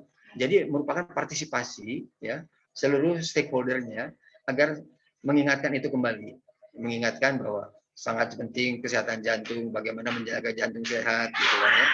Itu selalu diingatkan pada World Heart Day dalam hal ini, ya. Nah, kalau tema yang sekarang diusung di tahun 2021 itu bisa berkelanjutan, ya, tidak hanya sekedar kampanye jagalah jantungmu agar hidup lebih sehat, ya. Itu kan kampanye untuk seluruh masyarakat, diingatkan kembali bagaimana supaya sehat. Nah, nanti kan diingatkan kembali dengan penyuluhan-penyuluhan. Tapi kalau yang tahun 2021 yang diusung oleh Yayasan Jantung adalah zero rheumatic disease. Nah, zero rheumatic heart disease ini akan dilaksanakan secara berkelanjutan. Nah, untuk itu Yayasan Jantung bekerja sama, akhirnya memang Yayasan Jantung itu selalu mempunyai jejaring kerjasamanya sangat baik kalau di Jawa Barat. Itu dengan Perki, ya, Perki Bandung, kemudian dengan Departemen Kardiologi RSAS, ya, itu semua merupakan satu jejaring. Kemudian dengan rumah sakit, itu juga kita membentuk jejaring. Misalnya rumah sakit provinsi Jawa Barat, kemudian dengan rumah sakit Hasan Sadikin, ya. Lalu dengan semua kepala dinas kesehatan di Jawa Barat, semuanya dilibatkan di dalam kesehatan jantung dalam hal ini. Ya. Nah, untuk tahun 2001 karena kita tujuannya adalah zero rheumatic heart disease, maka ini akan dijalankan secara berkelanjutan. Sehingga semua dokter-dokter di Vaskes primer sudah diinstruksikan oleh kepala dinasnya untuk mengikuti misalnya webinar dulu, ya. Webinar dulu itu artinya mereka terinformasikan dulu itu apa rheumatic heart disease, bagaimana mendiagnosanya, ya, kemudian bagaimana nanti merujuknya dengan tindak lanjut. Nah, itu dilaksanakan secara berkelanjutan dengan pembiayaan dari pemerintah daerah. Nah, maka untuk tahun 2001 ini, Yayasan Jantung mengharapkan kampanye ini tidak hanya didengungkan hanya tahun itu saja, tetapi kegiatannya berkelanjutan sampai ke tahun-tahun mendatang, sampai dapat tercapai tujuan zero rheumatic heart disease, begitulah kira-kira. Ya, Livia ya. Kemudian kiatnya, ini nanya kiat ya nanti ya Livia ya. Kiat untuk apa? Tadi kiat apa Livia tadi terakhir? Mungkin dok, mungkin lebih ke orang yang kurang aware gitu dok, juga lebih mudah supaya kita mengedukasinya. Ya. Khususnya buat yang lifestyle, apalagi sekarang yang waktu COVID lebih kurang ya dok aktivitasnya. Ya, jadi memang kiatnya adalah bagaimana kita bisa memberikan penyuluhan itu dengan tepat ya dalam hal ini. Jadi kiatnya memang kita harus tahu sasaran kita siapa. Pertama harus tahu sasaran kita siapa, ya. Terutama masyarakat yang misalnya nih ya, masyarakat dengan kita tahu dengan pola hidup yang kurang baik ya, misalnya masyarakat remaja misalnya ya. Kalau masyarakat remaja itu sekarang harus mendatangi mana gitu ya. Di mana kita mendatangi masyarakat yang berisiko tersebut. Misalnya generasi muda, kita lihat dari data tadi. Oh, banyak di usia misalnya 40 sampai 50 tahun. Oh, banyak diantaranya misalnya di masyarakat muda usia. Maka kita akan melaksanakan ya penyuluhan tersebut, promotif dan preventif tersebut di tingkat-tingkat tersebut. Contoh, ternyata di masyarakat produktif itu ya penyakit jantung dan pembuluh darah banyak terjadi pada pegawai pemerintah, Livia. Jadi dari riset kesehatan dasar, pegawai-pegawai ASN, aparatur sipil negara, mempunyai prevalensi penyakit jantung sebesar 2,7%. Bayangkan, 2,7% itu jauh lebih tinggi dibandingkan dengan prevalensi angka nasional yang cuma 1,5%. Jadi kiatnya apa? Kita harus memberikan ya penyuluhan, memberikan informasi kepada mereka ya bagaimana agar mereka terhindar daripada penyakit jantung dan pembuluh darah. Sehingga faktor risiko, kemudian mengenali secara dini bagaimana gejala penyakit jantung, itu harus diinformasikan kepada mereka. Nah, itulah segmentasi sasaran. Jadi kiatnya adalah bagaimana promotif dan preventif tersebut kita berikan berdasarkan segmentasi sasaran. Kiatnya itu, ya. Generasi muda misalnya ya misalnya di sekolah gitu, kita harus datangi seperti itu.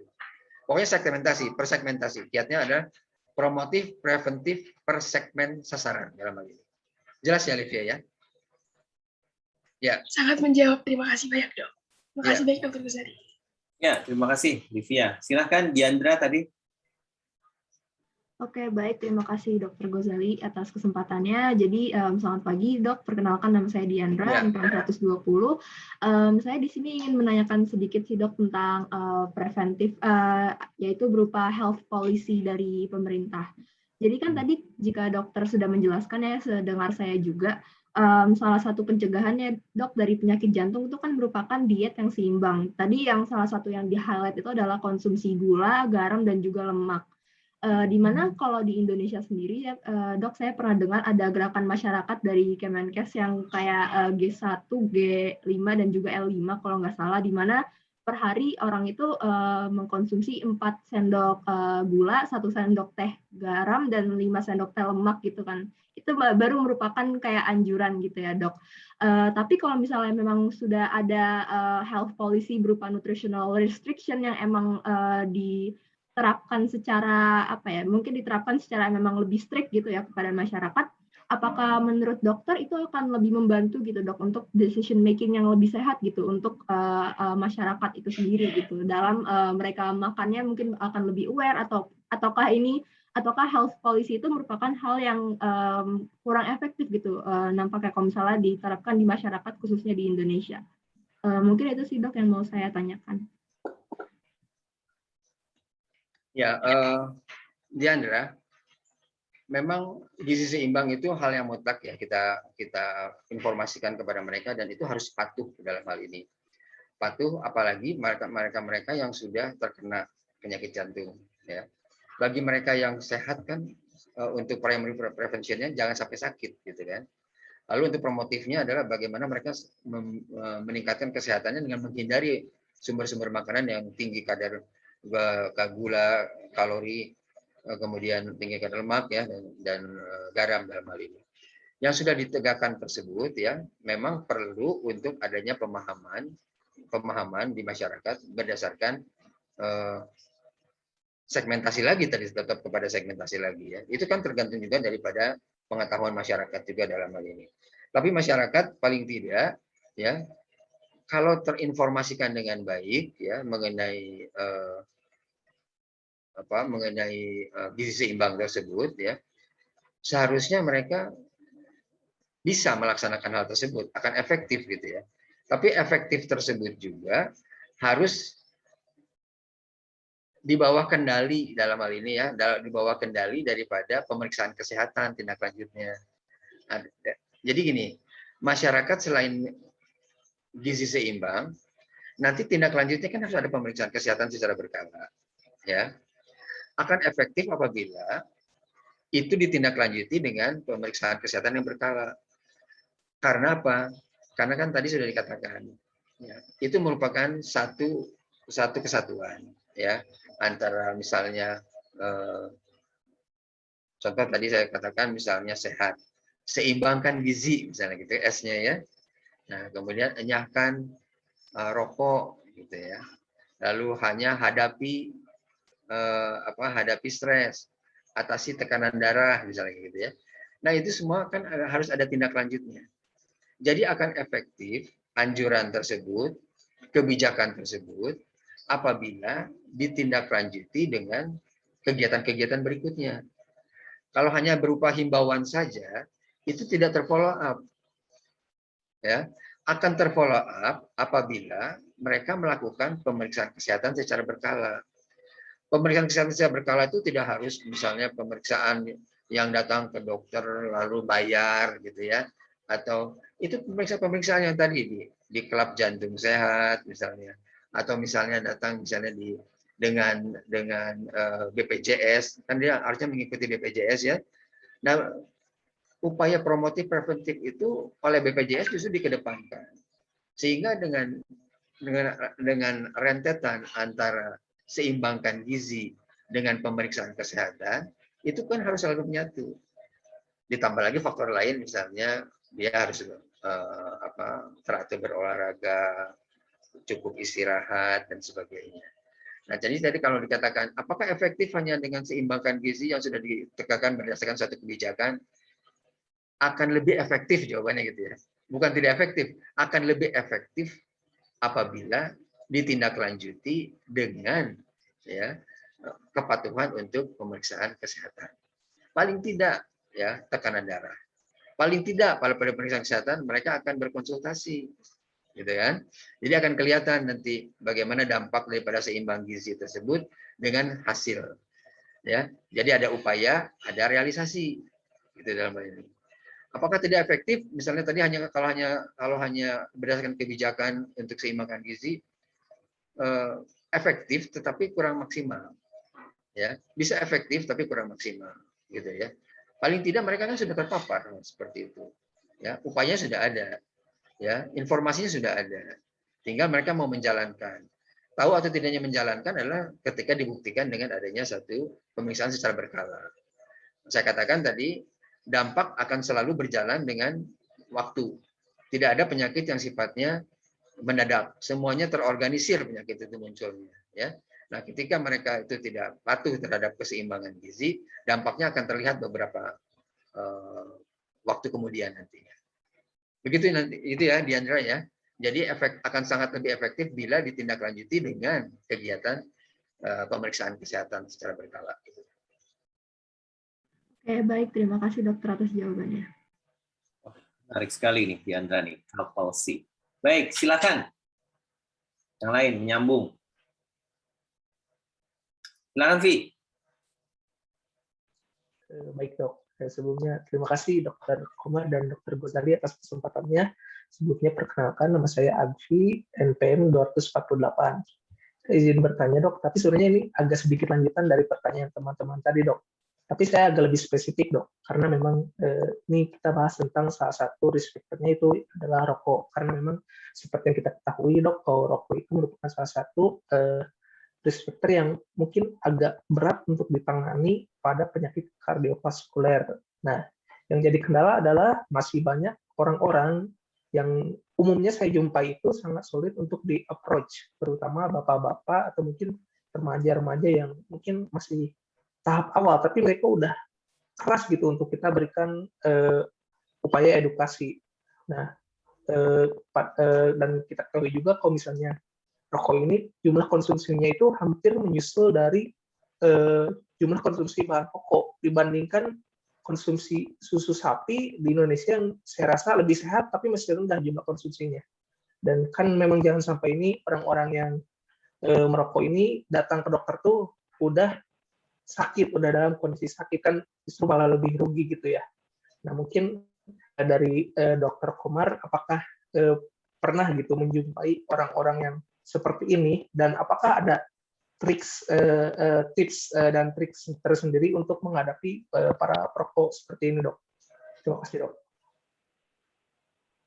Ya, Agvi, ini pertanyaannya bagus untuk bisa ditindaklanjuti sebetulnya ya, walaupun nanti agak sulit menindaklanjuti karena setiap anjuran tersebut harus dijalankan berdasarkan kebijakan, dan kebijakan tersebut harusnya bisa berpihak kepada kesehatan masyarakat ya. Namun ini ada satu dilema di tingkat kebijakan ya, karena masih ambigu. Kenapa ambigunya? Karena pemerintah itu mendapatkan pendapatan terbesar itu dari cukai rokok. Jadi pendapatan pajak itu paling besar ada dari pajak rokok ya, dari cukai. Itu 80% pendapatan dari sana. Tapi tidak menyadari, kurang menyadari bahwa ternyata biaya pelayanan kesehatan akibat dampak rokok melebihi itu. Ya, melebihi itu, ya. Nah, triliunan rupiah dikeluarkan oleh pemerintah untuk pelayanan kesehatan akibat dampak rokok, ya. Misalnya tadi yang dikeluarkan oleh BPJS aja tadi sudah sampai ke 9, sekian triliun, ya. Sampai sekarang di atas 10 triliun gitu untuk pelayanan kesehatannya, ya.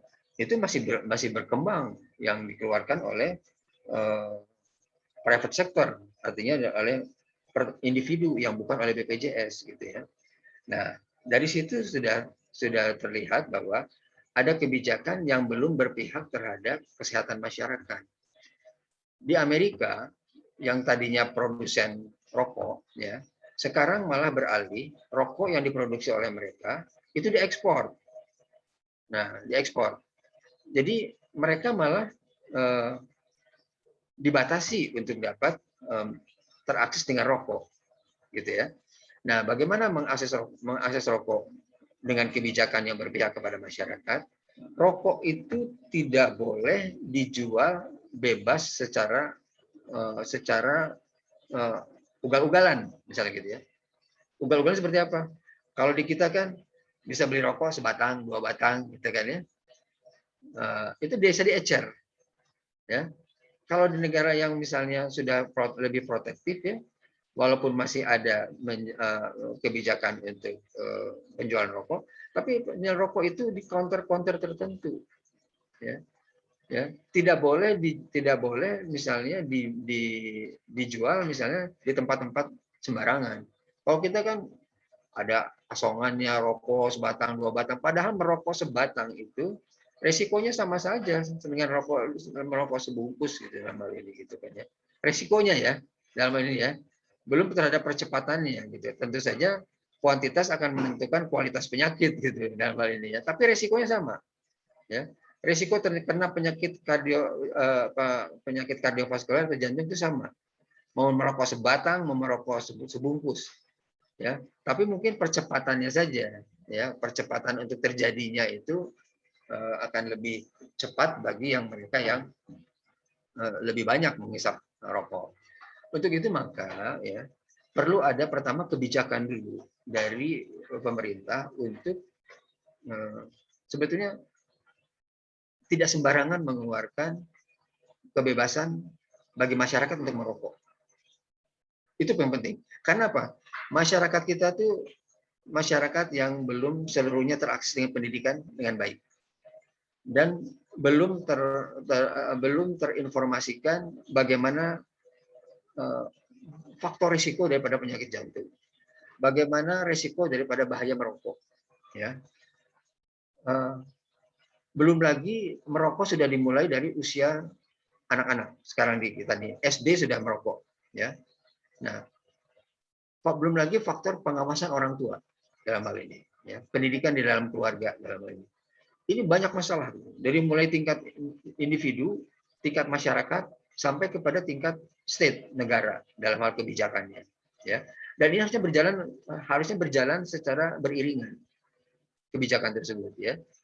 Nah, beriringan itu bagaimana? Dari mulai pemerintah membatasi ya akses rokok.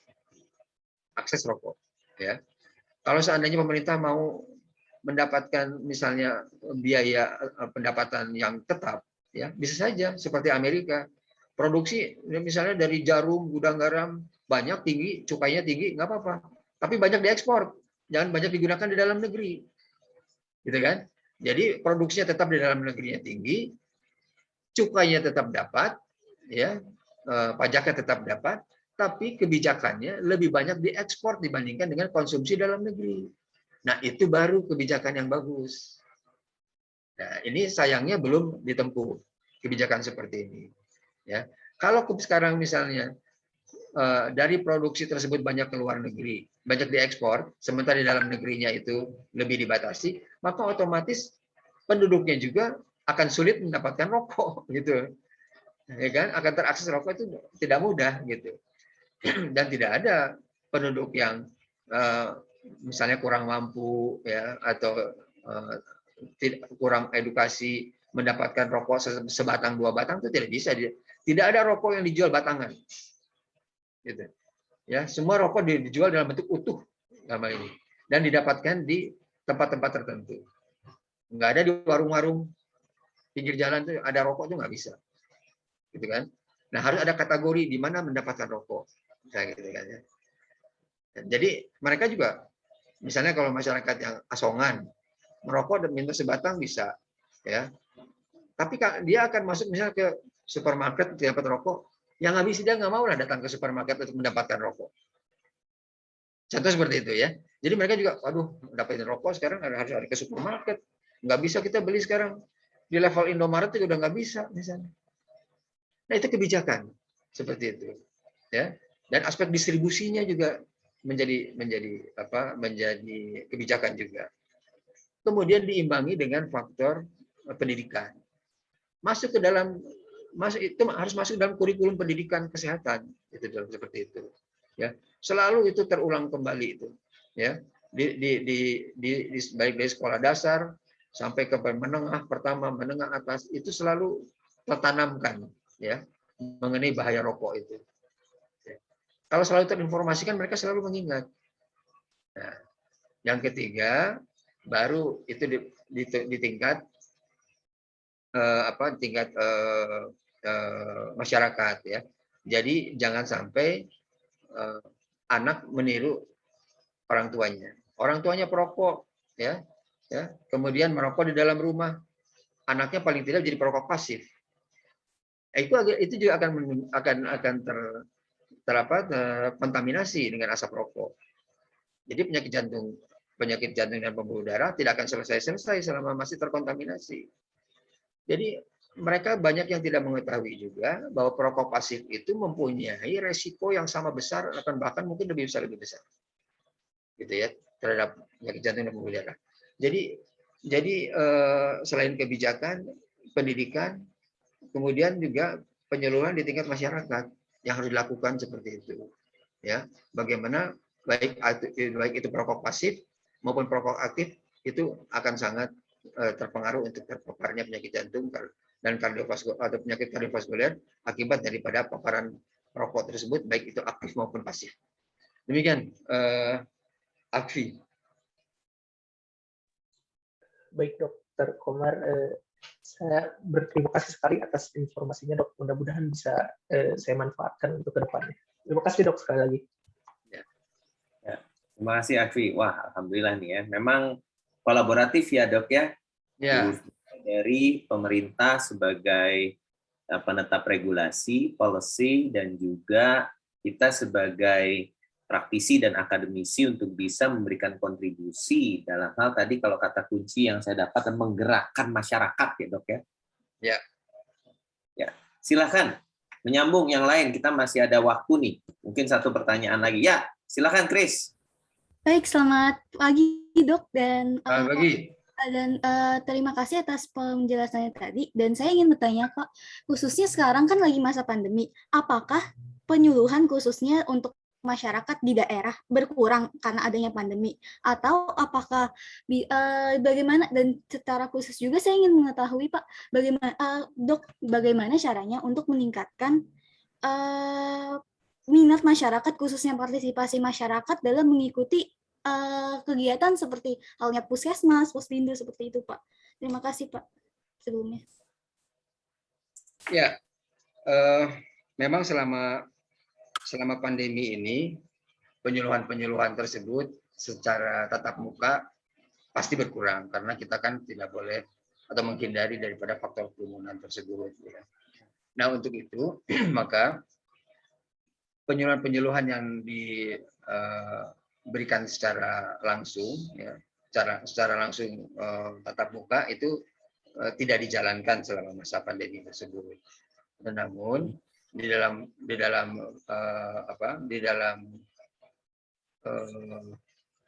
tingkat masyarakat, ya, di tingkat masyarakat itu kita mengambil pertemuan yang bisa mengakses online, kita jalankan penyuluhan dengan cara online, ya, adakan Zoom meeting dan sebagainya tapi untuk segmen-segmen tertentu, gitu ya, segmen-segmen tertentu itu adalah segmen-segmen orang-orang yang pengambil keputusan atau orang-orang yang banyak berhubungan misalnya dengan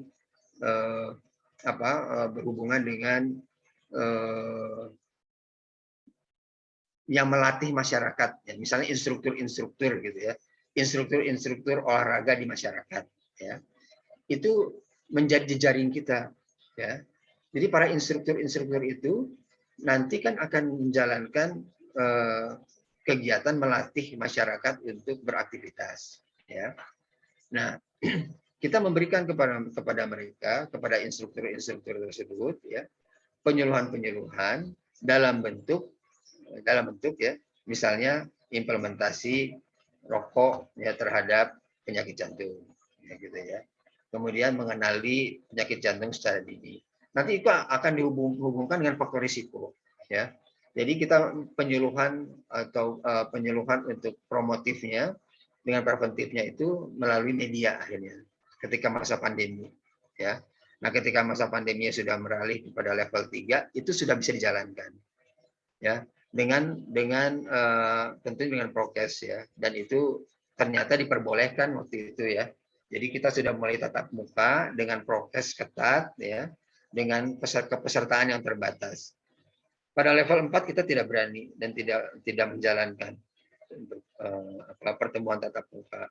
Tapi setelah di level 3 kita mulai menjalankan itu, ya, untuk daerah-daerah tertentu kita jalankan. Tapi memang tidak masif ya, namanya juga dalam kondisi pandemi itu ada masalah di dalam pelaksanaannya di lapangan.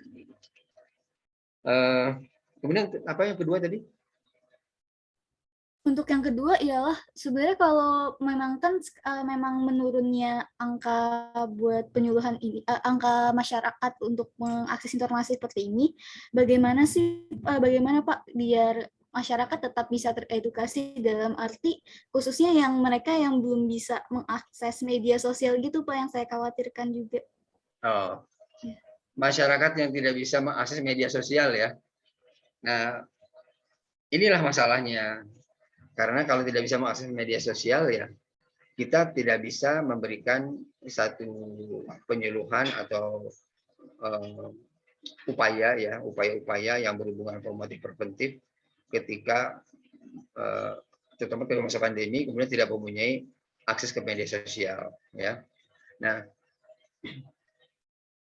ketika mereka di dalam rumah gitu tidak bisa keluar gitu.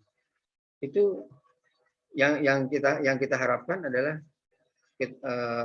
penyuluhan di tempat-tempat yang yang kira-kira ada orang yang bisa memberikan tindak lanjut. Misalnya gini, di tempat ibadah misalnya gitu kan ya.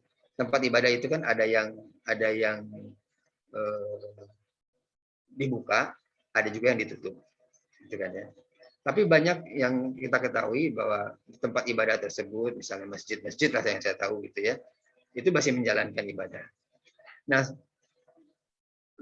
itu biasanya dimasukkan oleh kita program, ya. Jadi misalnya kalau pagi ya, subuh setelah subuh, karena jaraknya juga sangat renggang-renggang, itu bisa diadakan satu penyuluhan advokasi. Ya paling tidak ada yang tetap ditindaklanjuti gitu ya. Kemudian mengingatkan kembali program-program tersebut ya pada saat momen ibadah lah dalam hal ini ya, setelah atau sesudah ibadah tersebut dijalankan. Nah, itu harapannya itu masuk ke tingkat keluarga ya. Atau paling tidak nanti kalau keluarga akhirnya mencakup masyarakat. Nah, karena memang tidak bisa mencapai quorum dalam tatap muka, maka dan media sosial juga tidak bisa dijangkau misalnya, ya kita masuknya ke dalam segmen yang masih bisa didatangi oleh mereka dalam ruang ibadah dalam hal ini. Nah, itu kita masukkan. Jadi selalu saya sendiri juga masih menjalankan sebetulnya. Jadi di tempat-tempat ibadah tersebut gitu ya. Jadi pengalaman saya gitu ya. Jadi misalnya sesudah sholat subuh misalnya gitu ya, itu kita adakan satu ceramah gitu ya. Tapi dia tidak berdekatan, mereka saling berjauhan bahkan lebih dari 2 meter ininya. Mereka duduknya karena kan besar gitu kan ya. Dan atau misalnya di dalam ketika ibadah pada sembahyang Jumat misalnya gitu kan ya. Itu sebelum menjalankan sembahyang Jumat kita mengingatkan kembali gitu kan ya mengenai situasi pada saat ini gitu. Nah, itu bisa program-program bisa masuk di situ. Ya karena dan itu tidak perlu waktu yang panjang ya, cukup mengingatkan poin per poin saja. Yang penting itu selalu berkelanjutan dijalankan. Karena sulit sih memang pada masa pandemi kemudian tidak terakses media sosial, tidak bisa terakses ke media sosial. Paling kita masuknya ke dalam forum-forum yang nanti bisa ditindaklanjuti di tingkat keluarga. Baik Dok, terima kasih banyak sebelumnya. Ya, silakan Rohim, lanjut. Baik Dokter, terima kasih Dok untuk kesempatannya. Perkenalkan Dok, nama saya Rohim Hermawan, NPM 17. Saya mungkin nggak ke pertanyaan sih Dok, kayak kepenasaran gitu Dok.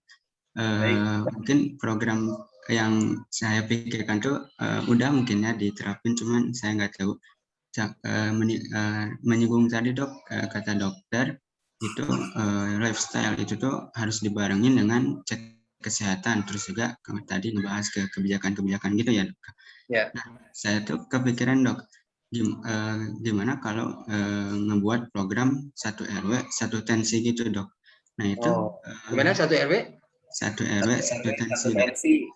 Iya Dok. Nah kalau gitu Dok, itu di kacamata mungkin di aparatur puskesmas, dinas kesehatan sampai ke menteri-menteri gitu, gimana dok untuk menerapkannya? Terus menimbang kan harus ada alat kesehatan dan juga mungkin tenaga profesional atau mungkin targetnya tuh ibu-ibu kader mungkin ya dok. Nah mungkin dari situ dok saya ingin bertanya tentang penasaran ini dok. Baik, ini sudah praktis masuk ke dalam itu ya, ke dalam implementasi ya. Memang cek kesehatan itu paling mudah dilakukan pada tingkat masyarakat yang melaksanakan aktivitas ya dalam hal ini. Dan itu merupakan tindak lanjut daripada upaya-upaya seperti misalnya tadi gizi seimbang, jauhi asap rokok misalnya gitu kan. Kan tindak lanjutnya dengan pemeriksaan kesehatan untuk memfollow up gitu ya. Dan pemeriksaan kesehatan yang paling mudah adalah bagaimana kita memantau tekanan darahnya. Di samping mungkin ada juga lab sederhana tentang gula darah sesaat misalnya gitu ya. Tapi tentu saja itu mempunyai satu konsekuensi untuk pemenuhan fasilitas ya. Nah, untuk beberapa klub-klub jantung sehat ya, itu sudah dapat dibantu misalnya dengan adanya fasilitas tersebut. Tapi masih minim sekali ya penyebarannya untuk tensimeter tersebut gitu ya. Dan yang bisa dilakukan adalah sekarang ini dengan membentuk jejaring kepala puskesmas. Karena begini, puskesmas itu harus bisa memantau ya setiap institusi olahraga masyarakat yang ada di daerahnya. Nah ini baru tahun ini kita dengungkan kembali seperti itu ya. Nah itu melalui kepala dinas masing-masing ya, kita informasikan seperti itu. Nah otomatis ketika mereka terlibat di dalamnya, medis atau para medis yang datang itu adalah membawa fasilitas tersebut. Hanya saja kalau kita memberikan fasilitas berbentuk tensimeter 1 RW 1 tensi misalnya gitu kan ya, itu masih belum dapat dijalankan saat ini ya. Idealnya memang punya gitu ya, punya bahkan posyandu ya, posyandu. Kalau ada posyandu sebetulnya kalau dikoordinasikan sih bisa saja. Posyandu itu kebanyakan punya juga tensimeter sebetulnya ya di posyandu itu. Tapi kalau kita hanya dihubungkan dengan bagaimana promotif preventif untuk kesehatan jantung dan pembuluh darah yang dijalankan oleh klub-klub jantung, klub-klub jantung sehat ya, itu masih belum dapat dijalankan secara menyeluruh ya. Ada klub jantung sehat yang sudah punya, ada juga banyak dan masih banyak yang belum punya tensimeter tersebut. Maka upayanya adalah bagaimana sekarang kita mempunyai anggaran ya yang dibantu oleh pemerintah daerah untuk dapat memberikan itu, memfasilitasi itu dengan tensimeter tersebut ke setiap klub-klub jantung sehat. Itu sedang kita upayakan anggarannya ke pemerintah daerah. Ya mudah-mudahan itu bersambut dengan baik nanti. Jadi satu klub jantung sehat itu bisa mempunyai 1 tensimeter paling tidak. Atau beberapa klub jantung sehat dalam 1 RW ya. 1 RW kadang-kadang punya 1 atau punya 2 klub jantung sehat ya. Itu bisa saja disimpan di RW tersebut bisa gitu kan ya. Atau misalnya di tingkat kelurahan ya bisa juga di situ. Jadi nanti kita akan, memang itu akan harus pekerjaan yang harus kita follow up untuk pemberian fasilitas untuk memantau kesehatan dalam rangka promotif dan preventif untuk kesehatan penyakit jantung dan pembuluh darah. Saya rasa itu mungkin ya. Mantap. Ya, ini buat ini aja Dokter Komar menggelitik Rohim yang inovatif ini. Mungkin ini satu mahasiswa kedokteran dengan membawa tensi membina 1 RT mungkin ya dok ya. Jadi itu lebih baik lagi itu. Itu lebih aplikatif lah ya Dokter Komar ya. Betul, sangat baik itu betul. Itu ide yang bagus itu nanti itu. Jadi langsung terimplementasi dengan kegiatan.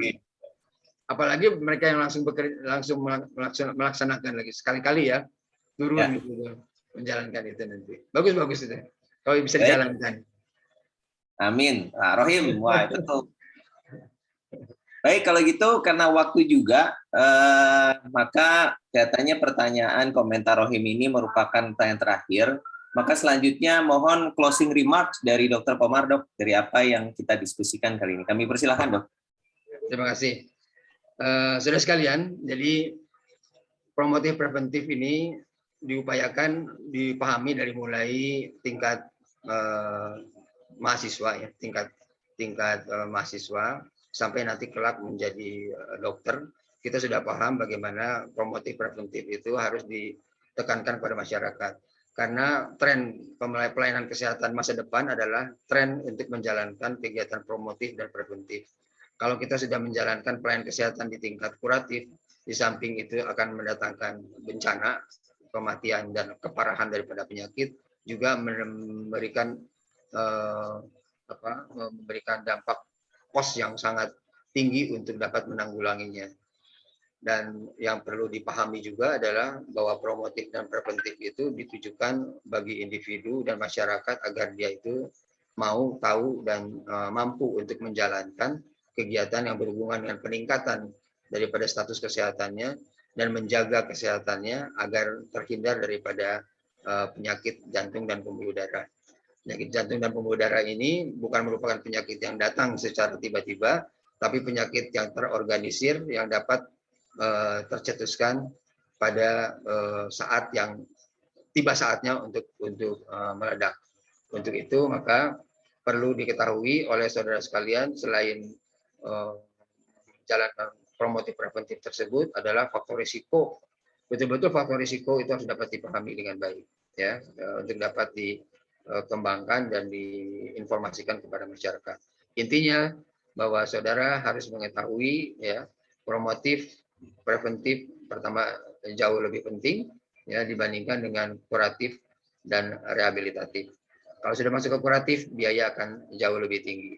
Promotif preventif akan merupakan orientasi saudara nanti ketika menginjak menjadi dokter, ya. Itu adalah promotif dan preventif yang harus lebih ditekankan untuk menjalankan pelayanan di masyarakat. Karena promotif dan preventif merupakan satu kesatuan daripada pelayanan kesehatan di samping kuratif dan rehabilitatif. Demikian mungkin untuk dapat dijalankan ketika saudara sudah berhasil menjadi dokter, maka promotif preventif diupayakan di tingkat keluarga, di tingkat individu, dan di tingkat masyarakat. Ingat pesan saya bahwa promotif preventif harus dijalankan di tingkat individu dan di tingkat masyarakat. Dan tingkat individu bagaimana harus menjaga kesehatannya agar tetap sehat dan meningkatkan kesehatannya, serta jangan sampai sakit. Ketika sudah sakit, maka harus berobat dengan baik. Dalam ini adalah secondary prevention-nya, dan jangan sampai sakit menjadi parah sampai tingkat kecacatan. Preventif bukan hanya sekedar kuratif, bukan hanya sekedar pengobatan, tapi kuratif juga bisa berarti preventif, ya, dalam arti secondary prevention and tertiary prevention. Demikian mungkin closing remark dari saya. Semoga dapat dimengerti dan dipahami dan dapat ditindaklanjuti. Alhamdulillah. Baik, terima kasih Dr. Komar. Ini sama-sama hari atau weekend yang sangat berkah dan hikmah kalau menurut pandangan saya pribadi, dan mudah-mudahan juga bagi kita semua mahasiswa tahun kedua yang saat ini berada di blok kardiovaskuler.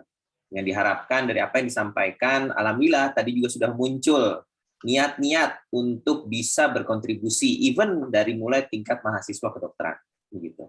Kami mohon diri, Dr. Komar, terima kasih banyak sekali lagi atas kesempatan. Ya. Salam sehat selalu. Saya tutup pertemuan ini. Assalamualaikum warahmatullahi wabarakatuh. Hatur nuhun.